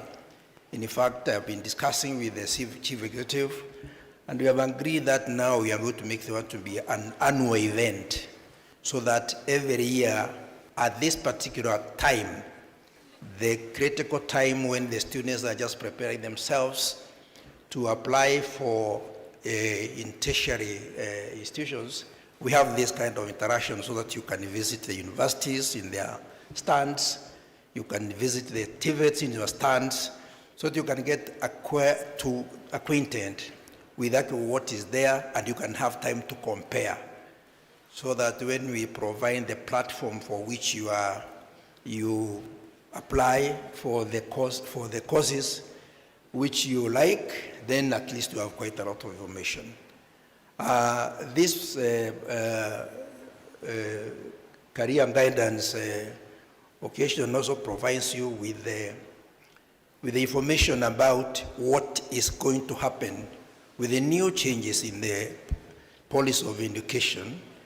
We are going also to adopt a new method of career guidance because of what is going to be the new policy, whereby it is not only education for employment.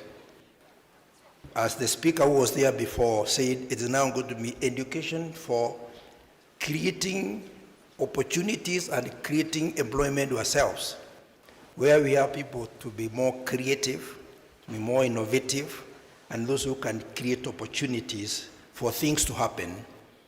And as you are aware, since almost 85% of our population is made of young people, that is where activities are, and that is where new things must be created, because we are moving forward. So new things, people, where opportunities should be there, creativity, and those kind of new ways of looking at things. And that is what we are also going to change our own approach to career guidance, so that it is aligned to the new policy of education.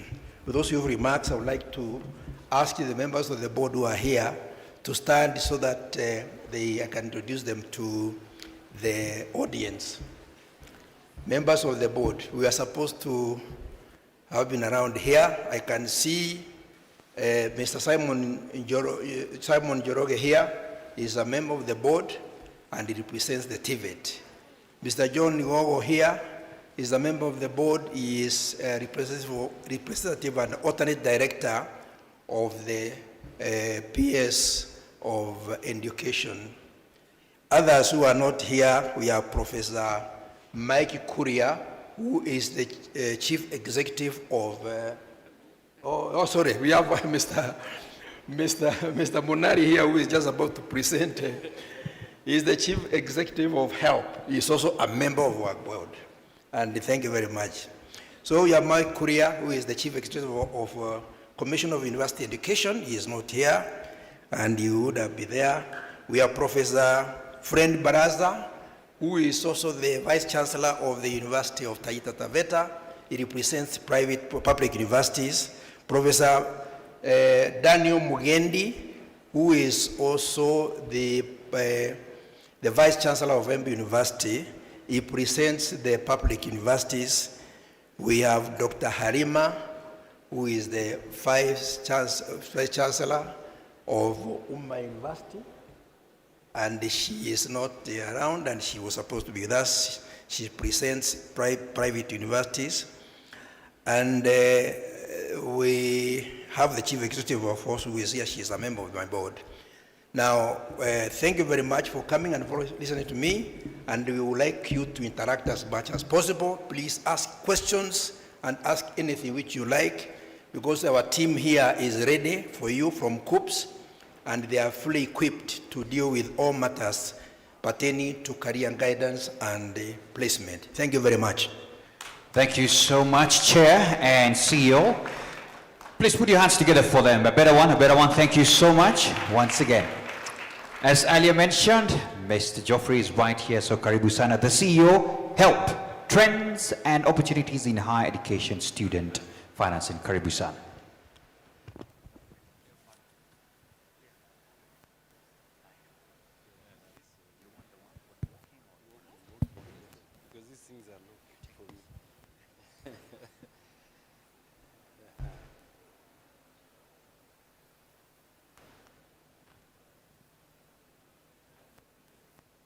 Good morning.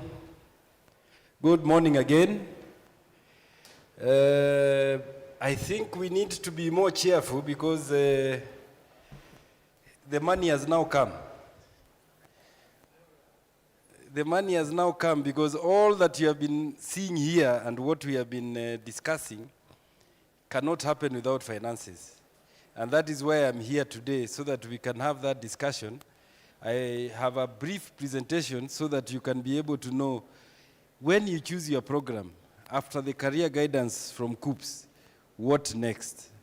Because we understand that the Higher Education Loans Board, that not all families can be able to afford higher education. Higher education is not cheap, it is expensive, and you may need support for your higher education.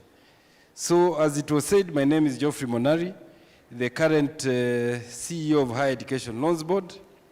And I want today to start with, why does higher education matter? Nelson Mandela said that education is the most powerful weapon which you can use to change the world. This is important because it is only in education that somebody cannot take away from you. Remember today, if you buy a pen, if you buy a car, you buy a house, that can be able to change any time. You may be able to lose your house, you can lose your car, you can lose your clothes. There are many things, even your clothes get worn out. But remember, education does not get worn out. Once you get the education that you have, then you're educated forever. And that is why it is important that you get educated.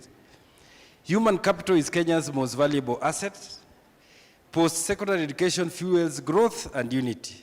And why it is the most important valuable asset is because Kenya for years has produced the best human capital in the continent of Africa. That is why today you can see we are able to attract employers across the world. We have many Kenyans across the world because our education system is one of the best, not only in Africa, but in the world. And this cannot be emphasized more by seeing how much Kenyans are supporting very many people across the world. So, after your secondary education, what next? It is important, and I want to emphasize, it is important to get post-secondary education because after that, then you can be able to have the right skills for yourself and which you can be able to support yourself and your family in future. Higher Education Loans Board was established by the Act of 1995, and we have a full board, and the main mandate was to manage funds used for granting loans and assisting Kenyans obtain higher education in recognized universities both in Kenya and outside Kenya. And I'll be able to show the ones that we are supporting in Kenya. Outside Kenya, currently we are supporting universities in the East African community. If you join a university in the East African community, that is Kenya, Uganda, Tanzania, Rwanda, Burundi, South Sudan, you can be able to get a loan for your higher education. The history of higher education funding. Funding, the first students in Kenya who were funded for higher education by the government was during the colonial government, that is in 1952. During that period, students used to leave their title deeds because of the importance of higher education. And we still are holding a few. They could leave their title deeds with us and then go outside the country to study. The colonial government facilitated this under the African Education Fund to support African students in Makerere and outside the country.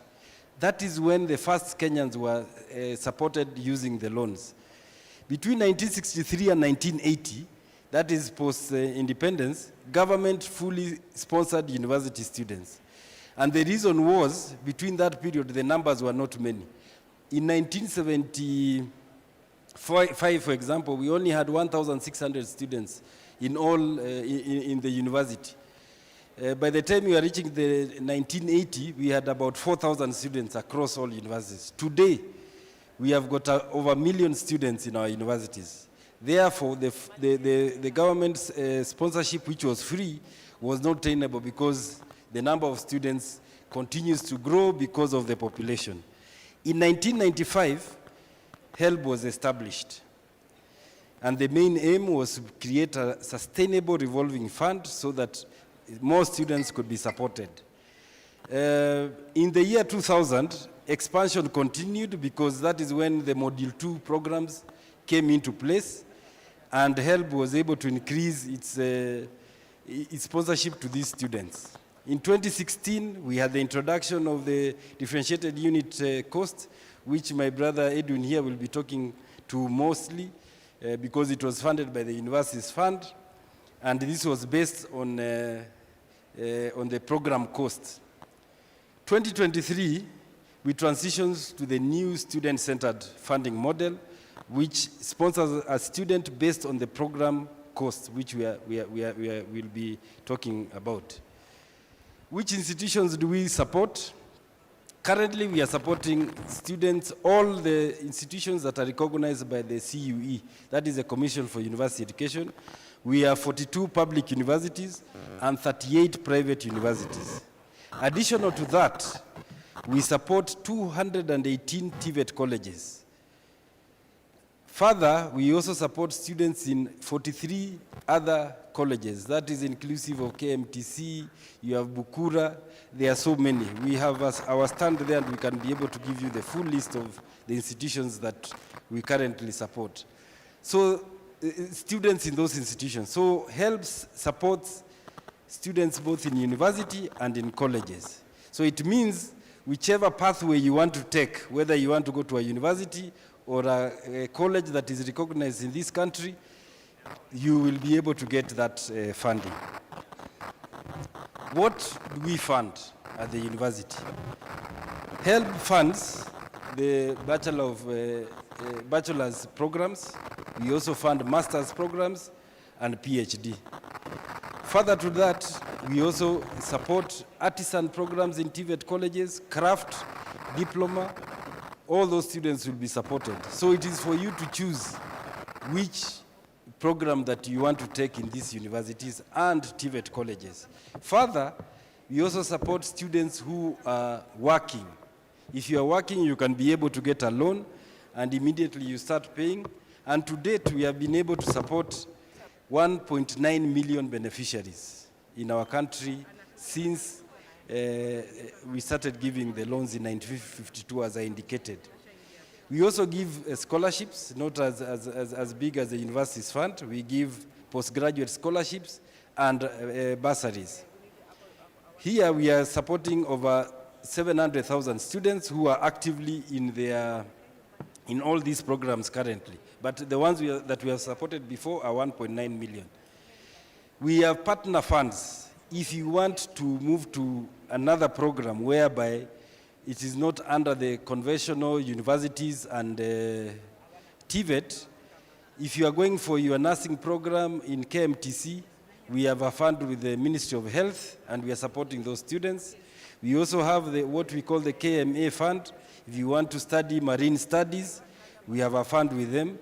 We have a fund if you are interested in automotive with the Simba Colt, and various counties have given us funds to support their students from those counties. For example, Kakamega, Taita Taveta, Busia.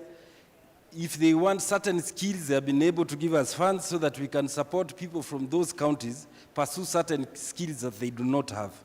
And all this information we have in our booth where you can be able to now discuss and get more details. So to date, those other partner funds, we have been able to support up to 195 billion, all the funds, total that is undergraduate, TVET, and the partner funds. The total amount that the government of Kenya has spent is 195 billion to date. Oh, sorry. I think this thing has... Now,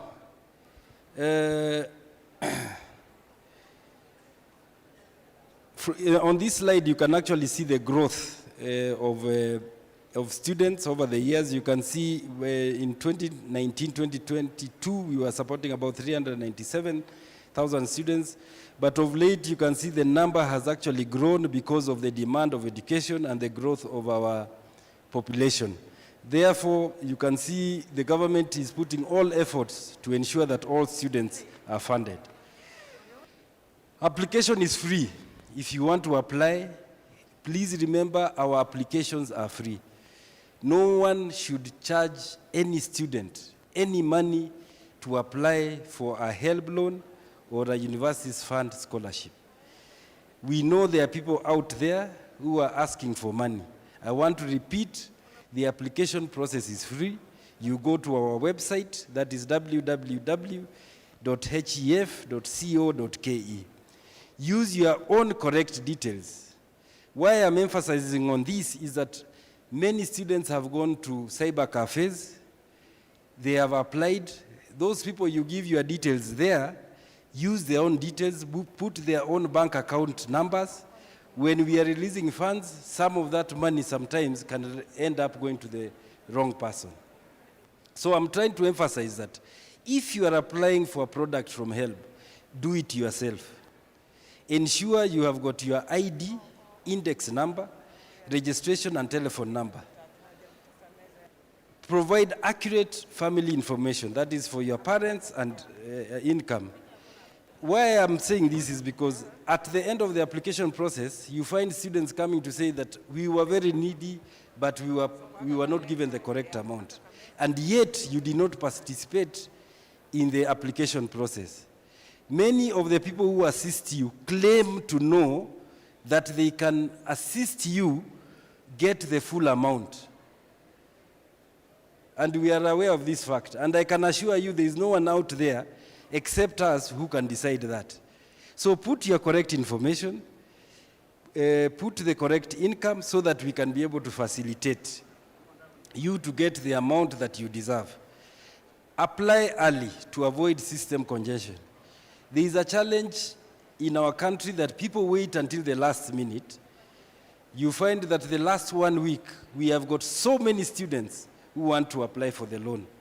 And then you get congestion. Yet we always give up to 2 months for the application process. Upload clear and correct documents so that we can be able to verify what you have given us. I want to emphasize on this because this is very critical in the application process. Application, I insist, is free and it is online. We don't have any physical form. If somebody gives you a physical form, they are lying to you. We don't have a physical form for your application. It is online and it's free. If you have not reached the majority age of 18 years, the cabinet approved that you can still apply for your first year application and you'll be given that loan. You can use your KUCCPS ID to apply and you'll be given that loan. I say that if you have not reached 18 years, you are allowed to apply for your HELB loan. No one should tell you that you cannot apply for your HELB loan if you're not 18 years. I hope I'm very clear. And please use your details, make sure you know what has been put there. We even have parents who come and when they see their child's application, they get shocked what those students put there. Sometimes it's not even factual information for their homes because the person you are filling in the cyber was filling about 10 forms at the same time and they mix up details. So you find parent A, who is for student C, has been put as parent for another student. So which means you will be analyzed falsely, which should not be the case. Caution, don't guess or inflate information. It is very important. Don't let the cyber cafes apply for you blindly. It is important. And there is no one who has a formula for ensuring you get the full loan or scholarship. The formula is with us and we use the means testing instrument. Please give us the correct information and we shall give you the amount that you deserve. Don't submit fake or altered documents. Some cyber cafe tell you that we can manufacture for you information. Let me give you an example. There is a year we actually discovered that 8,000 students used the same medical records to apply that their families had medical issues. You know, with technology nowadays, you'll just scan and you'll know that these records are the same across. With technology now, you can see the trend. Even I can be able to tell you that people from a certain area are feeling the same way with technology. I can be able to know in the office. It's just to look at the trend and see, for example, people from Kakamega, somewhere called Shinyalu, we have noted that all of them are feeling in this way. And we'll note that there's an error here, there's a problem. So please give us, and there's no way everyone from a certain location can be the same. We are all different where we come from. Even here, if you look at everyone here, we are all different. So kindly give us the correct information. Don't share your passwords. Don't share your bank account details with anyone. You know, we get shocked when a student wants to even share their OTP number with us, even our own staff. You should not share. Your password is your own password. Because if I get your password, I can alter the information there. Please do not do this. Other issues that we have is the wrong bank account, not in your name. We verify this with the banks. So if you put your parents' ID, and there's another trend also, the students who have not reached 18 years use their parents' ID. So we ask ourselves, who is applying for this loan? Is it the parent or the student? There's that trend. They say, my son used my ID. But that is not correct. You should not use anyone's ID. An ID is somebody's ID. And we have facilitated it, so you have no reason not to apply if you have got the KUCCPS ID. Wrong bank account, if you have got a wrong bank account, then that money will not go. It will not go, so you must verify. And your account must always be active. You know, in Kenya, if your account is not active for 6 months, automatically that account is closed. So it means when we send money, the account will not receive the money. And that is not our making, it's what the central bank demands. Using someone else's telephone number is also not acceptable because we verify. We verify. Selecting the wrong institutional course, if you are admitted in a certain program through KUCCPS and you choose another program, that application will also not be processed because the details are not matching.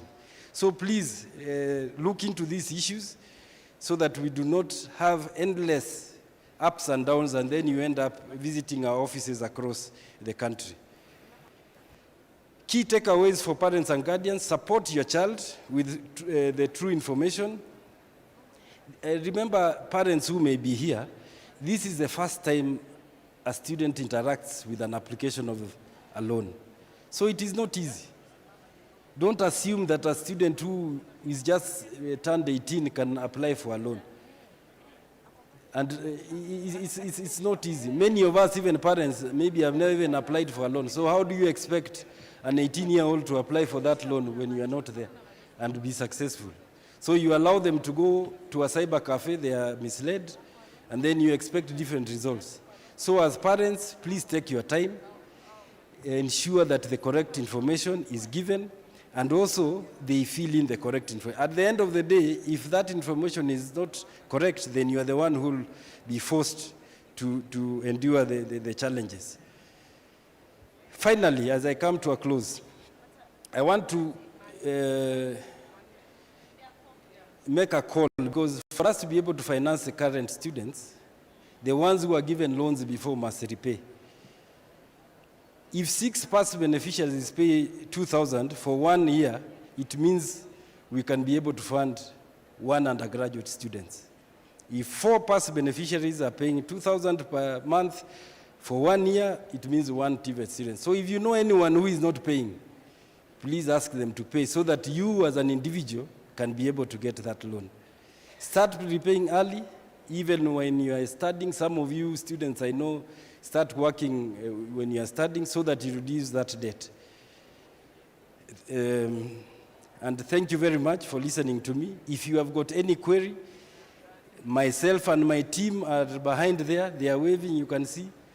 And they'll be ready to take your questions as we start this journey of pursuing higher education both in TVET colleges and in universities. Thank you for listening to me.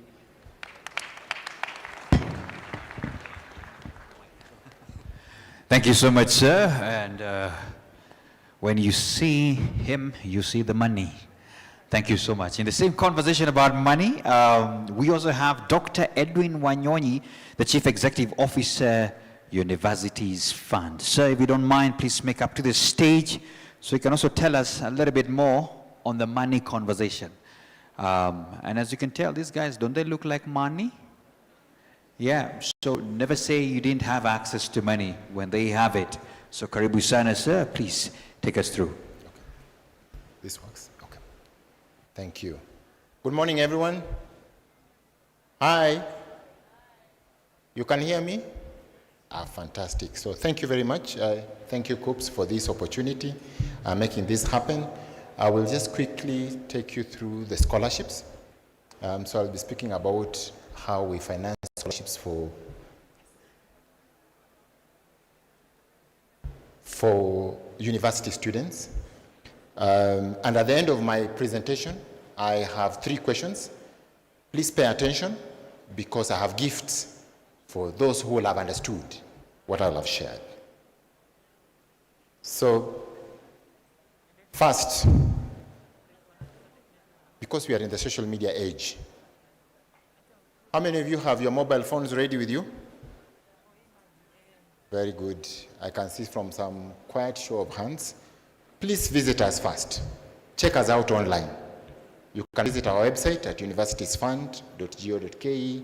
You can visit our X handle, UF Kenya. You can visit our Facebook page. You can visit our Instagram page. And so you are able to see the couple of things we do. When I finish my presentation, the first person who shall have posted something saying, I am attending the inaugural KUCCPS conference, and shall have posted a picture of themselves and their friends, shall receive a gift. Where is my gift hamper? Please bring it here so that please bring it from here. The first person who will post will be able to receive a gift from the university's fund. Thank you, Dennis. So please be posting. Our teams are watching.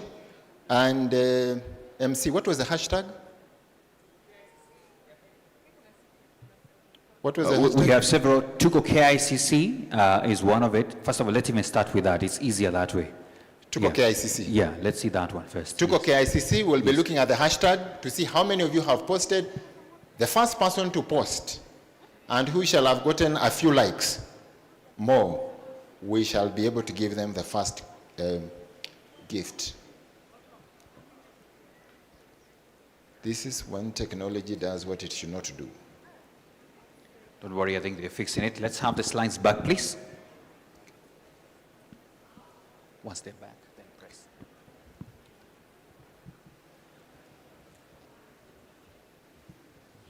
Okay. Thank you.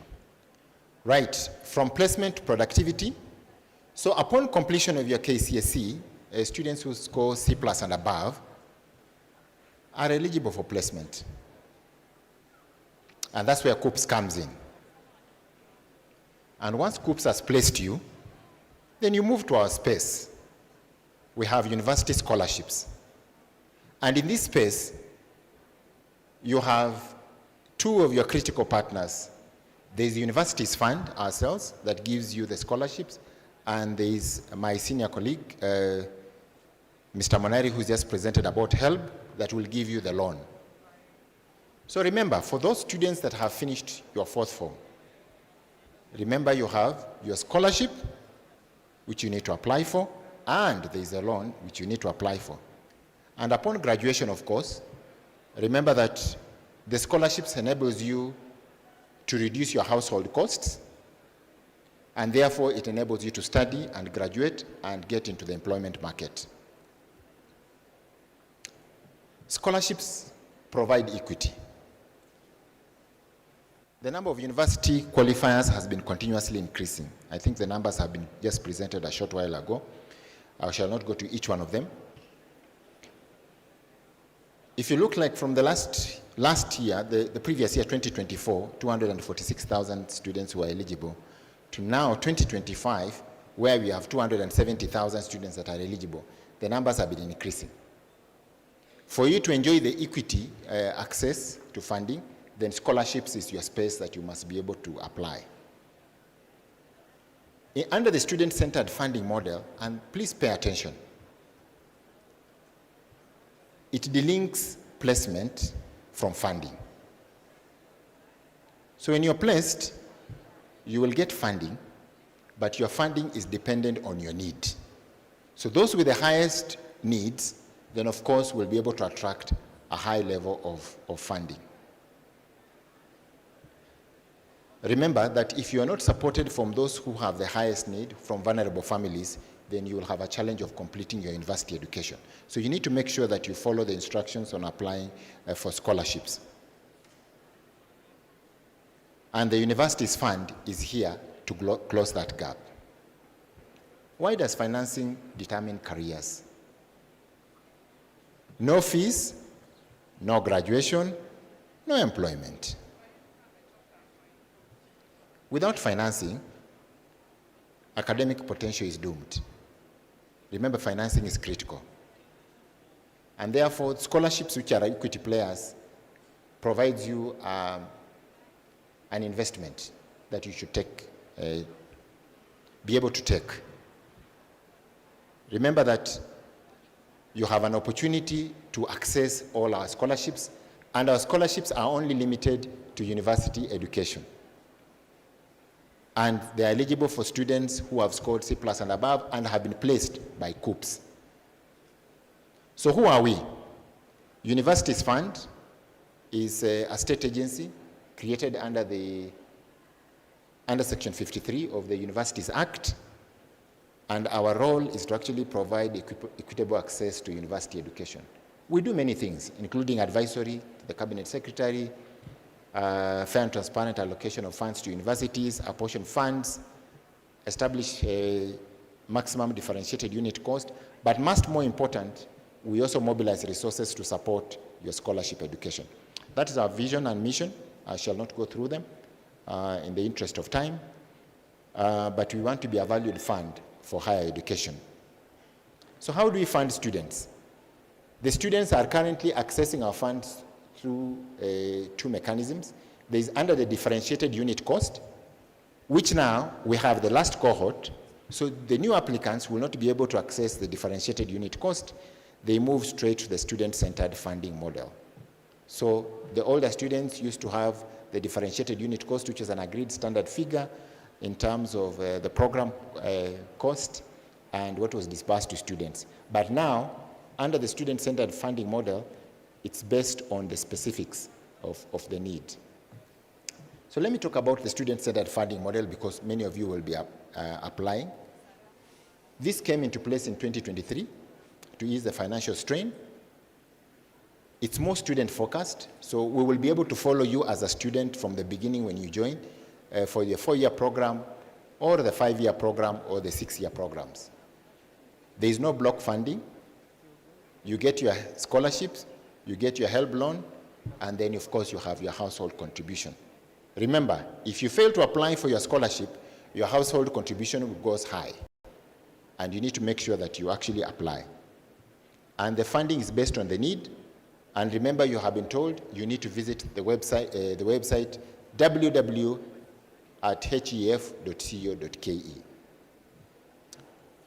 So what is the difference between DUC and student-centered funding model? Placement, delinked from funding.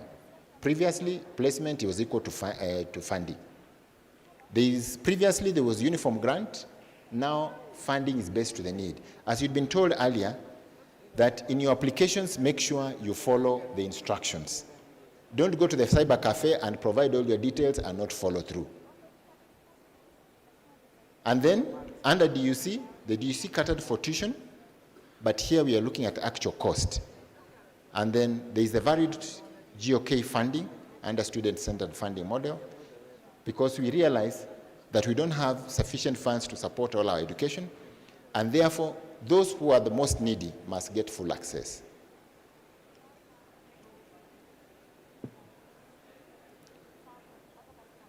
So, what does the scholarship enable you to do? To move from being a student to a skilled worker. It transforms your student, graduate workers, and taxpayers and contributors to the national growth. You have been told that if you are able to complete your education, you are able to pay back your loan and therefore support others. How are we aligned to the better? I know many of you are going to be studying. You are looking at the pathways, even at this level. Are you going to study medicine? Are you going to study law? Are you going to, whatever course you're going to study? We are aligned. We are funding all the different courses at the university level, be it bachelor's in arts, be it when you're studying science, be it when you're studying mathematics, whatever course that you're studying at the university that has been approved and accredited by the Commission for University Education, we will be able to fund. So, we come to the session where I have my questions. Since you've all been paying attention, MC, please stand up with your mic. What does the university's fund do? The first person to arrive where the MC is with the right answer gets the first gift. What does the university's fund do? The first person to arrive where the MC is with the right answer gets the first gift. What does the university's fund do? ABCD. Oh my goodness. All right. Oh my goodness. Yeah. Oh, you came. This is good. What does it do? The university's fund, they fund students as Dr. Monari said earlier. HELB comes first, then the university fund comes, then boosts the student to continue studying, so that they say without finance you won't get education. So when you have enough finance, you get the education. Thank you. Are we good? Thank you very much. Please clap for her. Thank you so much. And please, please be standing there. Don't leave. Just remain right here. This is a foldable tablet and you need security. Just hold it nicely. Aha. Who qualifies for government scholarships under the student-centered funding model? Who qualifies? The first person who comes here. Look at you. Look at you. Oh my goodness. Allah. Yeah. Don't think twice when it comes to gifts. You know, come. Who qualifies? A student who has got C+ and above. Aha. Yeah. There Give him a coffee, tafadhali. We need to look at NEET. Weka. Thank you. The third question. How do you apply for government scholarships? How do you apply? How do you apply? That side, Bwana Sifiwe. Just checking you. How do you apply for government scholarships? How do you apply? How do you apply? Allah. Come. Run. Now you see, if you don't run, my friend, how do you apply? Okay, you apply for www.highestfund.com. You log into that section. Umeenda ni kama utaki. Kuja. Are we together? Well done. There you go. Hold it nicely, carefully. Careful. Thank you. Don't go. Come here. Don't go. Ka hapa bana. Very good. Now, let's go to the social media handles. Social media handles. Who was the first person to post? By show of hands, who was the first one to post? Yeah, we had people who posted, who were checking. Who was posted? Your hand up. Is that you? Please come. And you tell us what you've posted. And please verify. So please come with your phone. We verify. We're any student, just checking. Parent. Parent on behalf, acha tuone. A teacher, kumbe ni mwalimu. You had bundles. Let's check. But anyway, the Wi-Fi is free. KICC has given us free. I don't know why.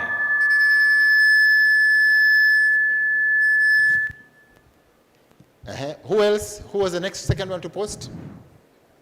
Verification is becoming a problem. Yes, please come. Who is there? Come. There. Finally, we have someone from that side. Kuja. You have saved that side there. Welcome. Just come with the post so that we can see that it was real. We see the post. Now they're about to come, many of them, I hope. Okay, the two of them. Yes, let's see. Yeah, this is real. This was actually a hashtag Tuko KICC, hashtag KUCCPS. I can see that. Mzazi was trying, mwalimu, ni kama wewe utaenda tufunzane how to post. This is direct. The bundles have decided. You posted on X, all right? You know, even if his post doesn't show, he has been one of the biggest participants. So tunaweza tumpatia hii kwa sababu his head, it is there, it is real, it's a selfie. Tuko KICC KUCCPS Career Expo 2026 with all of the stories careers. Weka hii. Finally, imekuja. Nilijua tu ni Facebook, eh? Yeah, it's an age thing. Don't worry, we are together. So where? Siji huyu alipiga kule maboots picture. It's okay. Shika hii manake so it can look younger. Good. Zimeisha. Oh, so hata bag tunaweza peana. Hata bag tunaweza. Wacha tupeane bag. Who has posted? Hata hii bag inaweza pewa. Nani who has you posted? Yeah, you need a bag. Please, come with it. Let's give it. Let's see the post. Let's see the post. Yes. We are giving everything. Yes. Come, come too. There's a band. I have seen the band. Yes. Yes. Let hata yote. Yes. No. Huyu hata ameka content undi bag because ameandika no fees, no graduation, no employment without financing academic progress. Ameandika speech. Well done, eh? Bag ni yako. Mark Kanuru alipiga picha. Well done. Please come back. It's there. It's there. It's there. Here you go. Alafu atatembea hapo kwa booth ya Universities Fund. Bushika kwanza hiyo na ushike hii iweka kwa mfuko usionyeshe. There you go. Thank you very much. Please come here in the front, on the top here, so that we can take a picture together, so that I can confirm that evidence that you are the winners. Oh yeah, they will tell us yes. Please come for the sake of the picture. And I've been asked that it is important that we appreciate you. What's your name? I'm Scholar Odhiambo, a career development practitioner, certified. Excellent. Arafat Ungaro, Form 4 Libo. Esther Mboga Mugore Girls. Joseph Okema, maths business teacher. Moses Baraka, a student in community secondary school. Dennis Muli, Form 4 Libo. Abigail Mabia from Foliva. Mark Kakono, a parent. There you go. Asante sana. There you go. Let's take that nice picture. Everybody's smiling. Asante sana. This is very good. And I think the CEO, if you don't mind, you could come up here now. Don't move yet. Let's our CEO as well join that picture very fast, because she will also do our next activity. So somehow just move a bit. There you go. Stop it at that, so that at least we can have this moment up. Excellent. Tupige hiyo picha tena. Yes. Aha. Well done. Hiya, let's smile for the picture now. The CEO as well. Yeah. HELB. Wait, that picture, delete the others. HELB was not there. Please come up here again. Yes. We need this up here, then we can enjoy that moment. Asante sana. Yeah. There you go. There you go. So in 3 to go. Let's look at that. Camera person, 3 to go. Excellent. Asante sana. Please participate. There are so many gifts today, and you can receive as many. Asante sana. Let's appreciate them with a clap. Asanteni sana once again. And even for the gifts. For the ones who have received the gifts, only open them at home. Just for security. It's a joke. It's important. Asante sana. Yeah. Some people already getting funds here. This is money. Beautiful. Should I give you the mic now? Yes, one. Would you want the podium?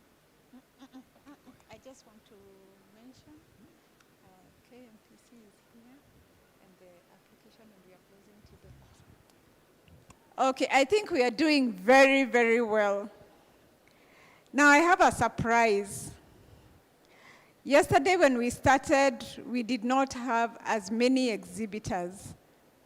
But I want to say today we've been joined by Kenya Medical Training College, KMTC.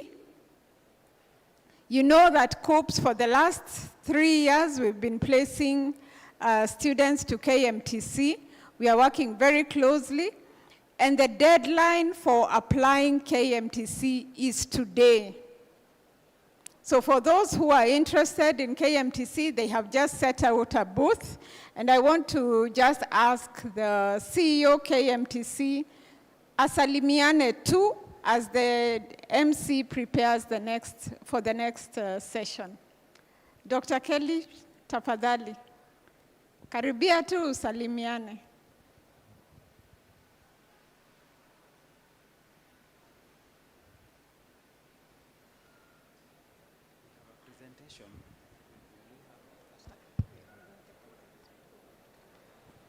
Thank you so much, CEO KUCCPS. My name is Dr. Kelly Oluoch, Chief Executive Officer, Kenya Medical Training College. Let me tell you something about Kenya Medical Training College. The institution is 99 years old, having started in 1927. We have an Act of Parliament, Cap 261, that basically ensures we have a mandate for offering medical training in the Republic of Kenya. The institution has 91 campuses and 6 satellite campuses. And Yeah. Asante sana. So I will not go beyond that. Asanteni sana, I think I'll have a session maybe later so that we are able to do another activity. Asante sana. Thank you, CEO, for joining us. Sorry to cut you short, but we have our program that is quite tight. MC, tafadhali, chukua kazi yako. Asante sana. Let's appreciate Madam CEO. Asante sana for that. There you go. So we shall have that session of KMTC. So just pay attention for all the people who are interested, especially in those particular sessions. Tech team, if you don't mind, the podium could come back because next we have a very good session with Professor Joachim Usur. I think we are very set to just call you in. But just before you come up, as they set up, just to remind us, if you don't mind, I want us to do just one quick short thing. Please stand for a moment, stand. You've been seated. And medically speaking, according to KMTC, you should not sit for 3 hours non-stop. Please stand up, stand up, stand up, stand up, stand up. Wait. Yeah, that's lovely. When I say that, that's when they hear. Hey, all right, please stretch in your own way. But just don't hit the other person, eh? Just stretch in your own way. All right, there you go, well done, well done. Then finally, we have put gifts on every seat, under the seat. Take it now. Take your gift, take your gift, take your gift. It's under the seat, it's under the seat. Anyway, just sit down. It's a way of stretching. All right, thank you so much. Hey, some people wanted to carry the seat. No. Thank you so much. So please put your hands together for Professor Joachim Usur, the Vice Chancellor, Amref University. Karibu sana. We just want to hear a little bit about aligning education and training to the labor market. How do we align this to the labor market? You came to learn, so brace yourself for that learning. Asante sana. Karibu sana, Professor. Yeah, thank you very much, and good afternoon. I see people are tired, so I will try to be quick. Amref International University, just like MTC, trains health workers, but we do it at university level. So we are very happy to collaborate with KUCCPS for this session. I'm going to be talking about recreating faith in university education as a pathway to increasing employability. What I'm going to talk about is something we are doing in Amref and we are hoping can be done in all universities because we've seen there is a problem. Let me start by this story which many of you know. The unemployment issue. There was a doctor who killed himself, and before he committed suicide, he wrote this note to the sister. I am sorry, sister, I have a lot of pressure, debts and loans from my friends. I am sorry to disappoint you. I don't have money in my account, and so don't bother checking. I'm deeply sorry, sister. He signed off before taking his own life. This was in the newspaper, and his name was Mwoki. Many of you may have read about it. And then there was also an engineering graduate who set himself ablaze in Mombasa, an A student, A-, graduated with engineering, no job, got frustrated, again killed himself.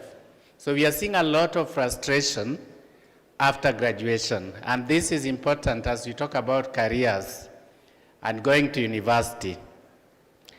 There are increasing numbers of students who are shunning universities because of many reasons, but the major one being, will I get a job after graduating? And I know my colleague from TVET already talked. Many now qualify for university, but they want to go to TVET institutions. So we have A students going for diploma courses and all that. And one of the studies done explains in detail, I've looked at it here, you can read it later, why students are leaving universities to go to TVET. So trends which we are seeing in Kenya are quite similar to elsewhere in the world. There is a crisis of confidence in higher education, especially in universities. For example, in the US, 2015, which is not far from today, 60% had confidence in university education. But last year, this number dropped to 30%. In other words, many more people think that it's not worth it going to university. And the reasons they give include unemployment after graduating, weakening correlation between higher education and socioeconomic advancement, cost of education, we've talked about financing. In the US, there is a big issue around ideological concerns, being indoctrinated by education and so on. And so enrollment for university education has stagnated in many places. And we are seeing that in Kenya as well. And so as you are here working very hard to come to Amref International University, University of Nairobi, and others, there is a question whether university education is still relevant.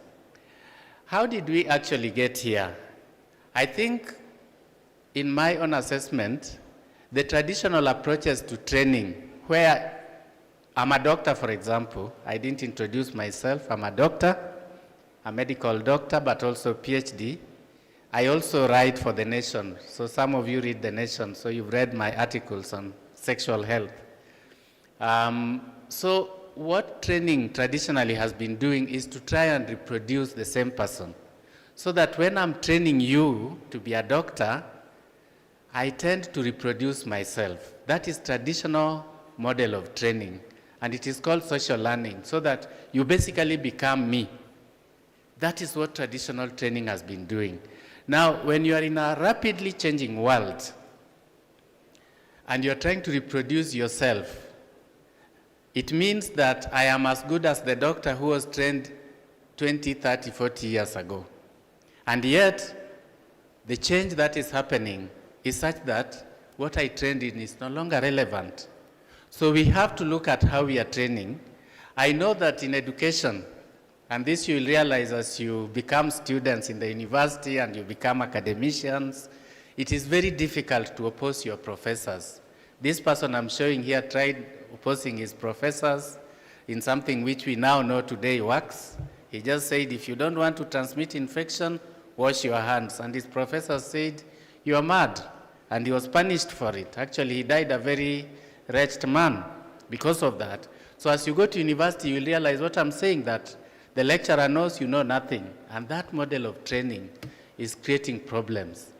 Now, the skills you earn as a result may not correlate to the job market, which is quickly changing. And what HR people have shown is that most of our graduates, people who are graduating, do not show enthusiasm. They don't have good communication skills, analytical skills, or problem-solving skills, and they are unable to articulate their abilities to their employers. They lack creative thinking, they are deficient in interpersonal skills. They can't relate with people, especially in this era of gadgets. You relate better with your gadget than with people. And these are making it very difficult for employers then to hire graduates. And also, the problem again, very big problem, is that once people graduate, they overrate themselves. We are saying they are not okay, but they overrate themselves. They think, for example, that they are good communicators when they are not, and that they can work well with numbers and so on. So you are not well qualified, you are not good for the job market, but you're overrating yourself. Now, what solution can we give? Because I believe if universities changed to do what is relevant at this time in history, universities are still very relevant for economic development and for your own personal development. In Amref, we talk of something called EOS, extraordinary skills. And what I mean by extraordinary skills is that education in universities should give you ability to identify a problem that affects people. If you are in a university and you are not able to identify the problem you are trying to solve, then it is not worth your time. So it should help you to identify a problem that affects many people, and as a student, then you should be motivated to do something about that problem. And finally, number 3, you should have skills to monetize your solution so that it becomes a money-generating venture and something which can even employ people. We call these extraordinary skills. And in brief, what we do, other than the course you qualify to come for, we try to give skills that develop those extraordinary skills. Now, what universities can do, which we do, is to look at our curricula and make sure that we are actually imparting these extraordinary skills, so that as I go through class, as I do my medicine, I'm trying to solve a big problem in a community, and I identify that problem, I innovate solutions, I monetize those solutions, it becomes sustainable. And secondly, there is something we call the knowledge economy. It's not just theory for the sake of it, but it is theory that leads to things that we can patent, things that can, I want to use Safaricom and M-Pesa. M-Pesa was a student idea. Did you know? It was a student idea. And there are many good student ideas. Now, those knowledge thinking solutions that change the world, like M-Pesa, are part of what we call the knowledge economy. This is different from what we've known many years about agrarian revolution and agrarian economy and industrial revolution and industrial economy, which you've done. It is now about thinking solutions which are disruptive. For example, you know, there are driverless cars, which are now, you put them on the street, they go to wherever you want, you instruct them, and so on. So knowledge economy is where we are heading to, and it is part of what we do as leading to EOS. Now, the culture of wealth creation. We want our students to think money. I think we were told when I was a student that thinking money is wrong. We want you to think money. How can I generate wealth for my country? How can I create employment? How do rich people think? How does Bill Gates think? How does Elon Musk think? Those skills, those traits are what we want to inculcate. Because when you know how they think, you will create wealth for Kenya. You will create employment. Wealth is not bad. That is something we were taught, which we want you to, when you get into a career, start thinking, how do I monetize these skills and make money and create employment?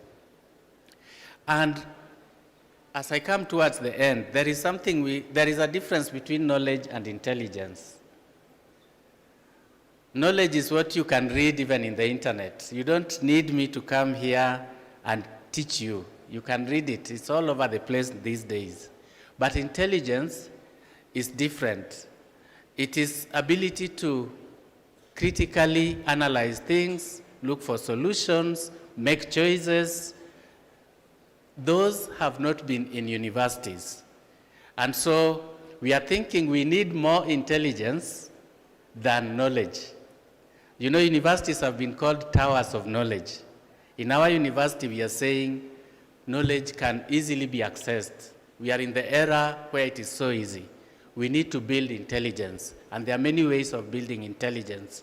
Actually, people who employ have shown that people who get jobs are more intelligent. They are not just knowledgeable. And the ability to get a job is well correlated with your intelligence. So how do we build intelligence? It's something that we try to do, and there are ways of doing it. Because of time, I will rush through it, and there are many types of intelligence. So the problem we have right now, if you look at how universities are funded, we've talked about funding in universities. We are funding knowledge. We are not funding intelligence activities. And we have to transform that and create intelligent people who know how to get knowledge on their own.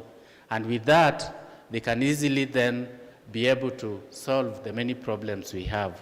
So some of the intelligence building activities include character mentoring, entrepreneurship support, programs on emotional intelligence, negotiation skills, how to support work in teams, financial literacy, life planning. Those things that are not in curricula are what make the difference, because there are many engineers, doctors, teachers, and so on who will never survive the times that we are in. So in summary, what I'm saying is universities should not disempower students to the extent that they become hopeless and helpless on graduation, because this is what is going on now.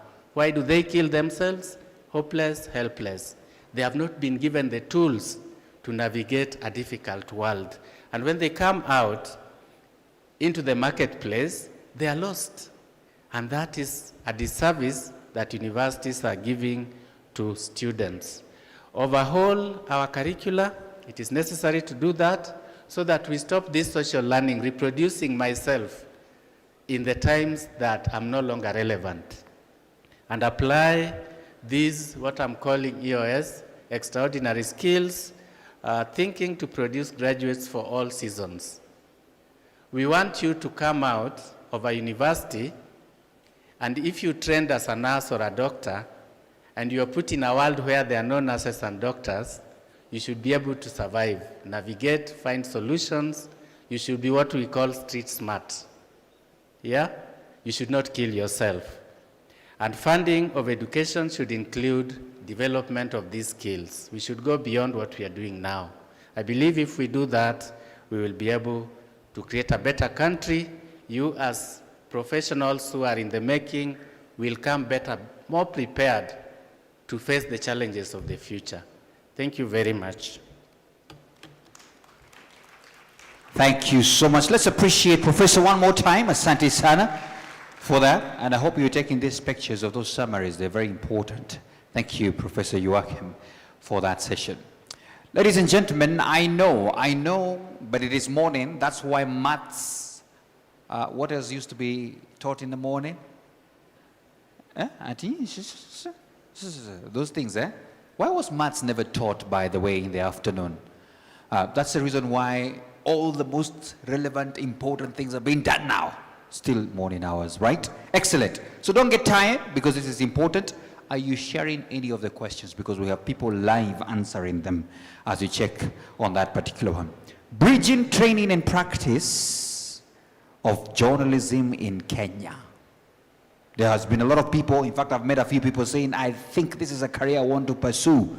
What do you need to know? So please put your hands together for David Omoyo, the Chief Executive Officer and Secretary to the Council of the Media Council of Kenya. A round of applause to the CEO as it comes. Karibu sana.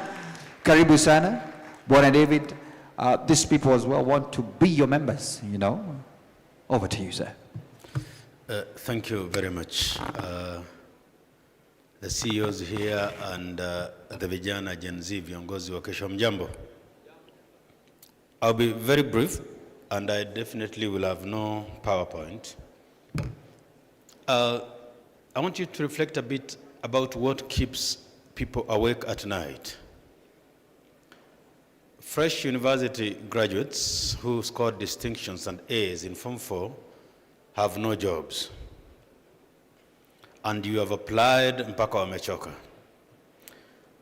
And the employers are saying, we have nobody to do the work we want. And in the streets, we have an outbreak of people saying, ninatafuta kazi yoyote. Have you seen the increase of those people saying, wanatafuta kazi yoyote? And that's why it's important that today we are here to reflect so that you do not end up with a degree ya kwenda kutafuta kazi yoyote ile ipo. I'll give an example about the journalism we do today. About 25 years ago, when I started journalism, mimi ni kazee kidogo, we had the head of photography, the head of graphic design, the technical person, the person who does the lighting and all that. And those of you who watch TV or podcasts now have noticed that only one person does the same.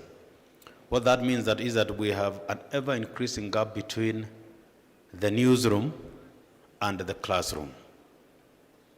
At the Media Council, we try to do two things.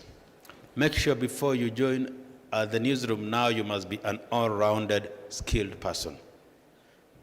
In our days, you could be a photographer. Kazi yako ni camera, you load a film, take a photo, unapeleka picha, unaosha, and you bring out. That's all you needed to do.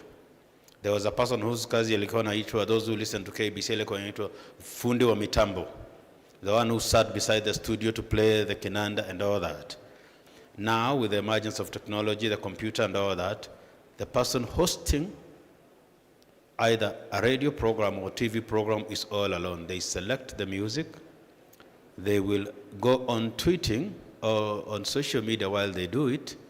They will pick their calls and reply to you and make sure life is happening. So, as young people, as you go to choose your careers, and I want with a lot of respect to the professors here, we will hope that you don't take a career where after you graduate, unasema niko na mtoto, amesoma anthropology, anatafuta kazi yoyote.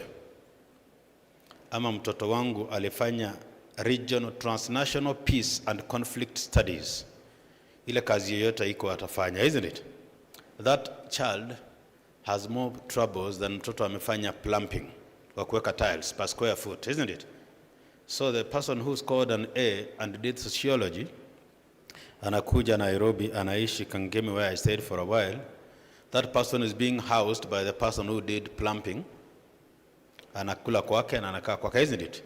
Na anaomba pesa ya kufotokopy CV, amuke kesho na transport akuja town to put their CVs every place they go back. Ikifika Christmas, unaomba transport kwa carpenter yule. Unaona the carpenter hapo kwa pole anakuja kurekebisha mlango, and you are an A student. Because consistently, as Professor said earlier here, we are forcing the young people to be who we were,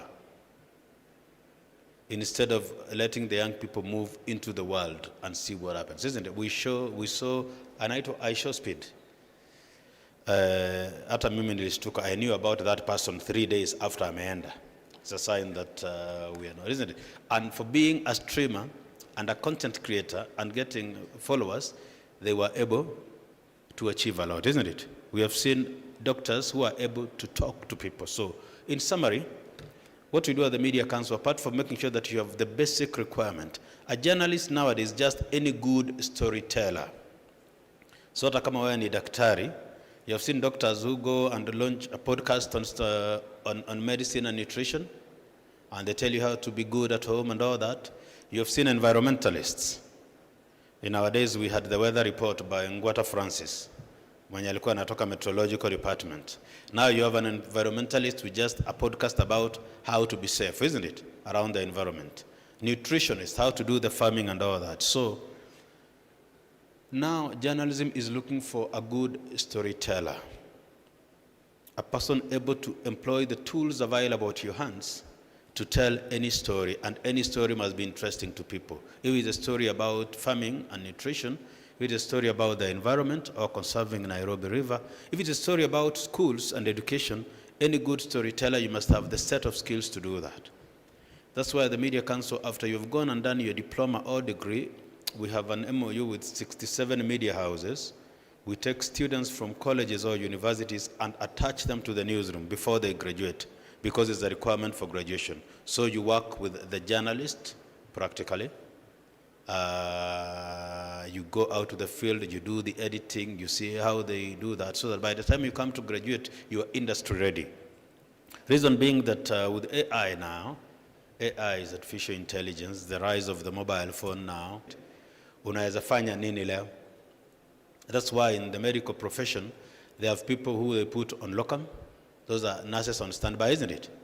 And even in the hospitality industry, hotels and all that, we have people who are on standby. Wakati clients ni wengi wanaitwa immediately, isn't it? Hao watu wanaitwa si wale wamesoma tourism and entertainment kutoka Kenya Utalii College. Ni wale watu wako na ujuzi and know what is done immediately. So as you do the long courses, take advantage of available short courses.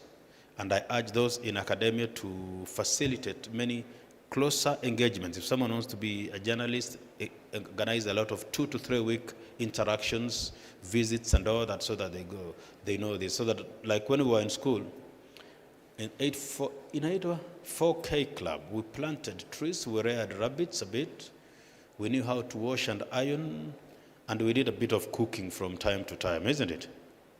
So we hope that we'll move better. Now I've seen CBC seriously trying to bring that back, although most of the homework ni wazazi wanafanya. But I saw one school, we will find out where mwalimu ameambia mtoto, tomorrow we are studying the types of soil. Please give a child your title deed. Hiyo msiamini sana. You don't need a title deed to study the types of soil. So practically, young people there is a job for everyone who knows what they want to do. There is no job for everyone who has very good paperwork. Everyone has paperwork. So no longer, moving forward, employers are not looking for paperwork, they look for practical skills, especially in the media profession. You come, those of us who went to broadcast earlier, can we see your tape, what you have done, or can we hear your voice? They will do a voice test and all that. And many times those with the wonderful degrees and diplomas and all that will never get the job because your voice was not too good and all that. So if you have skills, critically employers are looking for skills and people who can solve problems. Do not be a problem creator. Mwenye unaamka unasema ninatafuta kazi yoyote.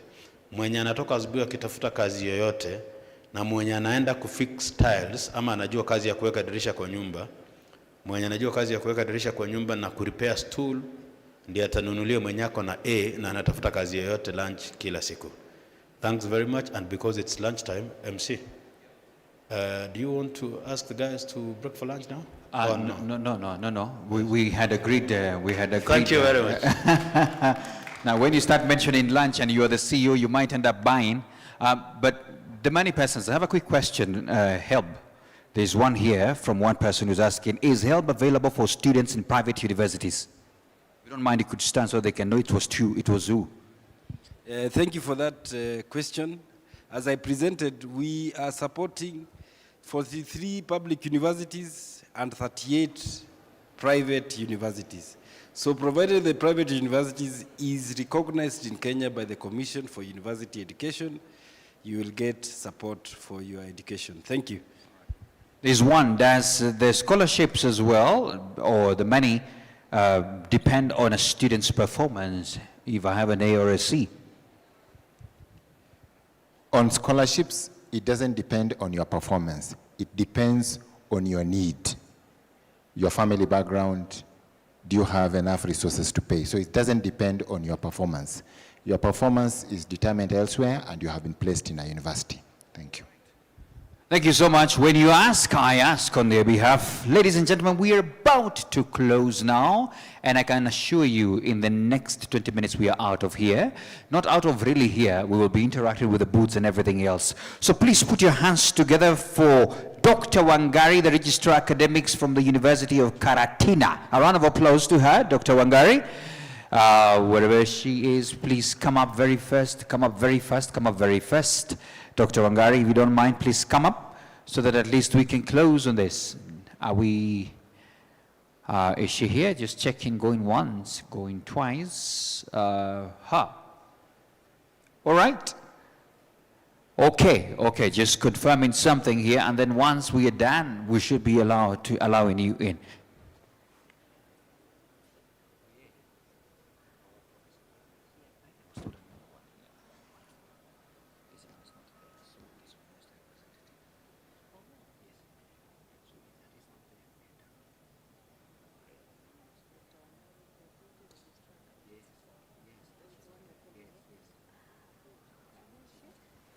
All right, just one more time, just to check. Samuel, do we have Dr. Wangari around? Just checking whether she's around before I allow the persons around here to interact with the booths. In the meantime, can I just answer 2 or 3 questions as well that you've asked? Let me just see one of the questions that you've asked as we check on that.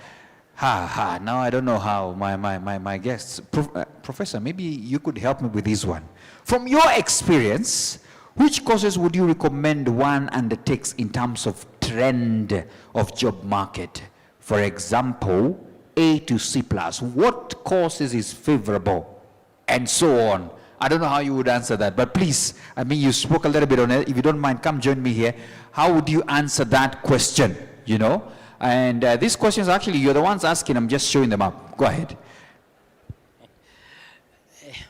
It's a tough question, but from my own understanding, my answer will be because we are interested in acquiring skills and also going for passion. Please go for a course that you have passion for, and you can get the right skills to undertake. Because you can get a course, and if you don't have that passion for that particular course, you'll never be able to practice, and you might not be able to get the right skills for that particular course. Thank you. I hope No, yeah, that's good. That's good enough. That's good enough. I'm going to be putting people here on the spot. This one is for, this one is interesting. I don't know how. Maybe Coops, you could help us with this one. Eh? Someone is asking, is it advisable to repeat or do bridging? Vice Chancellor, I can see you have an answer. Sorry, you're the man on the spot now. What do you tell them?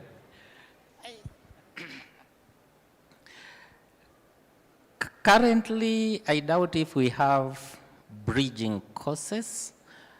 What I can advise is that you can start from the low level as you go, as you progress.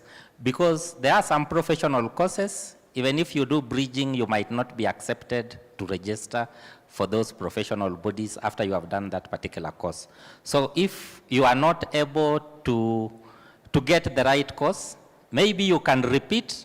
If you are not able to repeat, then start from the low level. As you progress, you can be recognized. We have seen people who have started from low level at certificate level, and they have gone up to doctorate level. Thank you. Now this one, please, you're testing our Sheng tuko fiti. Now listen to this one. Kuna course yenye unaweza fanya yenye you can acquire computer skills instead ya kufanya computer kama short course. Now you didn't do computer in high school.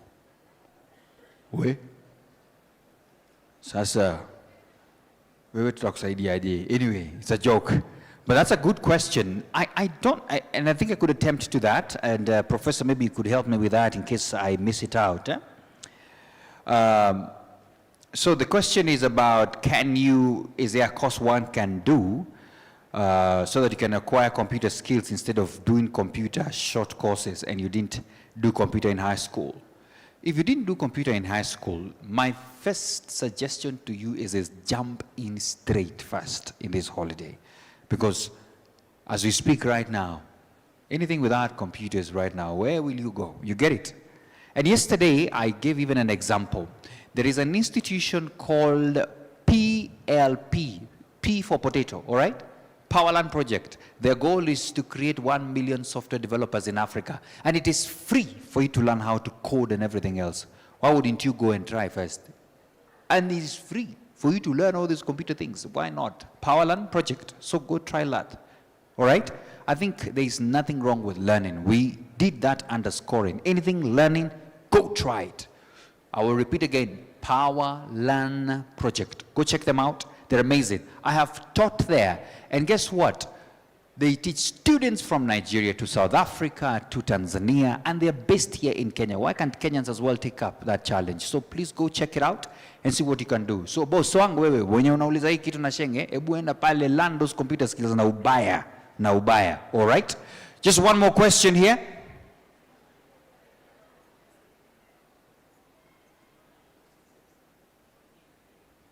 All right, so I'll answer just 2 more questions, and then the CEO of KICC is going to close for us. Now, listen to this. My question is, what are the circumstances which may lead for your transfer getting declined from institution X to institution Y? Coops, do we have someone who could help us with these transfer questions? Are they around? If they could come by? Yeah? Yeah. Yeah, excellent. So the question is, what are the circumstances that would lead this whole transfer getting declined from this institution to the other institution? Thank you very much. I think in our presentation in the morning, Director Placement told us the reason why your transfer can be declined. One of the reasons is because maybe the capacity of the institutions where you want to go is already full, and therefore you cannot be taken. And when it is going to be declined, then you go back to the previous place where you are placed. The reason is because the capacity is exceeded. So that is why you cannot get to be placed there. Thank you. All right. Now there's a question on nursing here. Listen to this. Is it advisable to start nursing at a diploma level in KMTC if the cutoff points for degree levels are high? That's a question from one of the persons. Is it advisable to start nursing at a diploma level at KMTC if the cutoff points for degree level are high? Thank you very much. It is advisable to start nursing at diploma level. The diploma requirement for nursing is C plain, and there's a requirement for one of the languages of a C, mathematics of a C minus or C, and biology C plain, as per the regulatory requirements. Now, you could progress later on after getting experience once you graduate to be able to do degree after 2 years or after 1 year post the diploma program. There is marketability for the same, both locally and internationally. And Kenya Medical Training College has over 56 campuses that offer diploma in nursing. Thank you. Thank you so much for that. Your questions are still coming in. Does KUCCPS also place students who scored C+ and below into campuses? Does KUCCPS also place students who scored C+ and below into campuses? Please, sir, if you don't mind. Thank you. Yes, we place students with C+ the universities, and C stand going down, we place with TVET. Thank you. There you go. I think there was something additional. And most of these universities also have TVET training programs. So it is not possible not to be placed there. So if the university is offering diploma courses, yes, you can be placed. All right. So this one, I'm going to put it just to, oh my goodness. I look at you and Professor, this is a very personal one. Listen to it. If you were me, this is someone who was saying, if you were me, about to finish Form 4 tomorrow, what career path would you actually choose and why?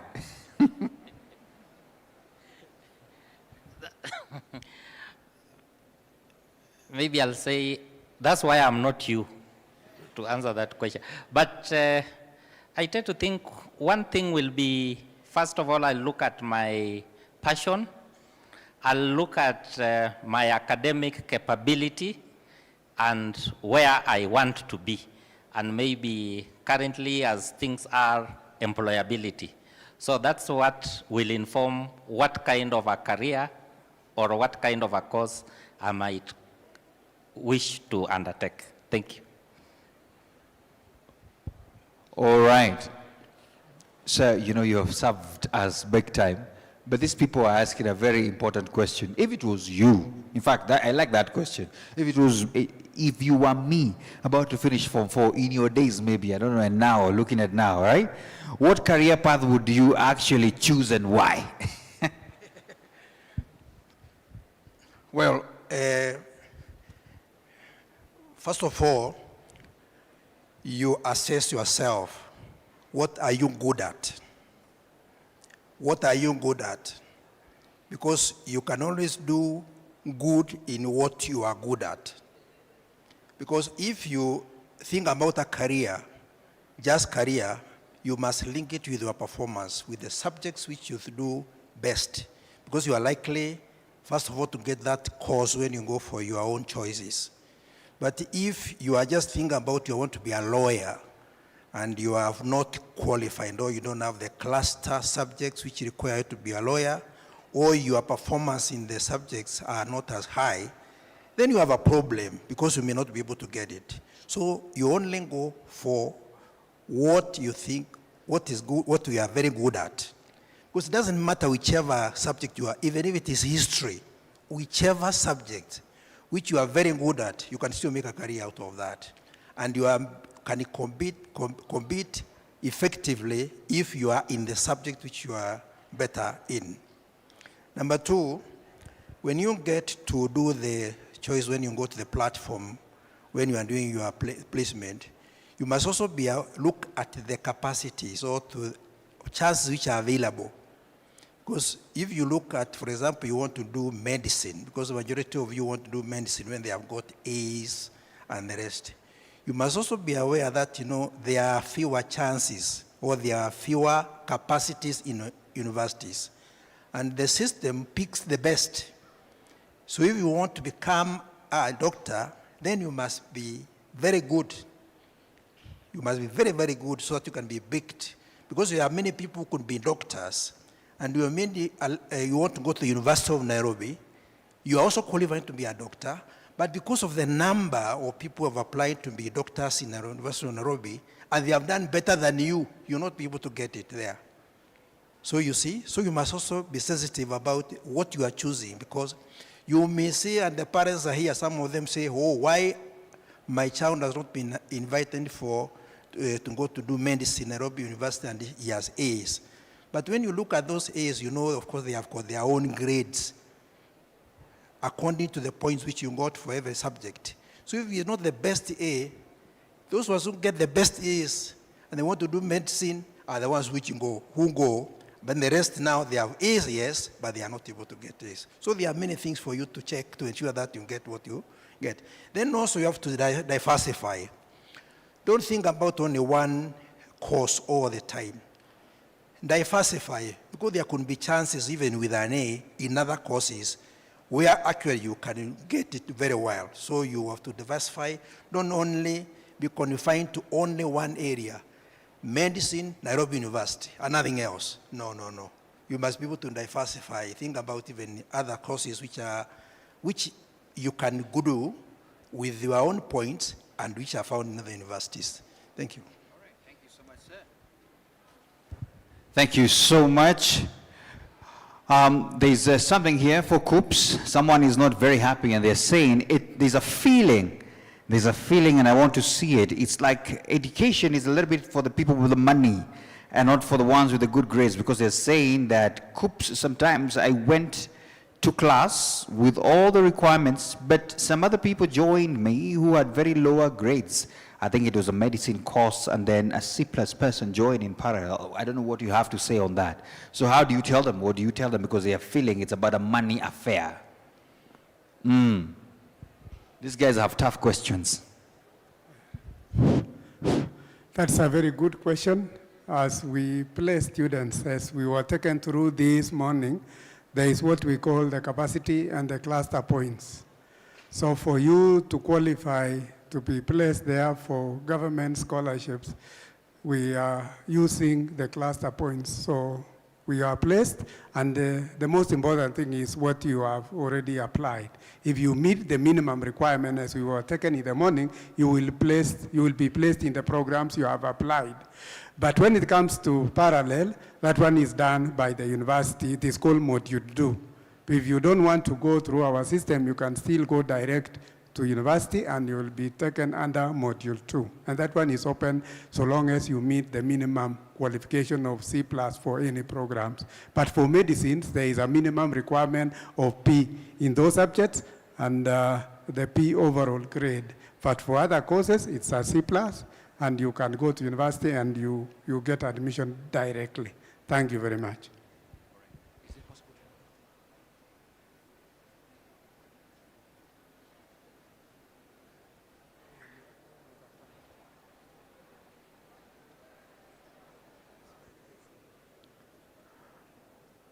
All right, I have just decided, because I have seen so many questions of students who want to pursue aeronautical engineering, piloting, and those kind of things, and they're asking which is the best university to do this kind of things. So I was asking, do we have a quick response to that? And even tomorrow we shall be responding more to this. As you are aware, if you go to our website, you will click there and you will see the courses which are offered by universities. Yesterday, when we were going around here and the universities are here, they will be able to support you. Because yesterday, even Paraton University, they are offering a course in aeronautical and especially flight. More universities also offering the same course, and so many other universities. So you are welcome to interact with universities, and they will be able to show you all the courses which they are offering, including aeronautical and the requirement. And even in our website, you go there, you get the programs offered by the universities. So feel welcome and visit the universities at their stand. Thank you so much. Actually, that was a good ending because you said we should visit this particular stands. Let me tell you about our final day tomorrow. My goodness, you can't afford to miss it. And I love the fact that at 9 on the dot, actually 8:30, we had students who were here. What will happen is, if you come early, all the questions, we shall start like we started the session by answering all the questions that were there. An open session for you. So please, before the official start, which will start at about some minutes to 9, come early. We are always here very early as well. We will answer all your questions. And we'll start even with the ones that have been posted and even the ones that have not been answered. So feel free to do that. So tomorrow we shall have sessions a little bit on how you plan your career paths, which is very important for you. There will also be a session as well talking about aligning your education and training to the labor market. Very important as well. What next after KCSE? You will have that session as well. Placement coordination, everything else, courtesy of KUCCPS as well. How you also navigate KUCCPS. There are so many questions about navigating KUCCPS that you've been asking. Tomorrow we address that as well. And so you don't want to miss tomorrow's session. And all your questions answered. Are we together? Look at the person sitting next to you and tell them, I hope to see you tomorrow. Yeah. Na sikuje saa 4. All right? Excellent. Thank you so much, ladies and gentlemen. So, why am I not saying that you have closed for the day? Because all those institutions at the back are waiting for you. Go there, find out. They have set up that entire place for you. So, I think I'll end by saying the movement now all the way to the booths is open. Thank you so much. See you tomorrow. Asante sana. Bye-bye. And even to our online participants, bye-bye. Thank you so much. Bye-bye. See you tomorrow at 8:30.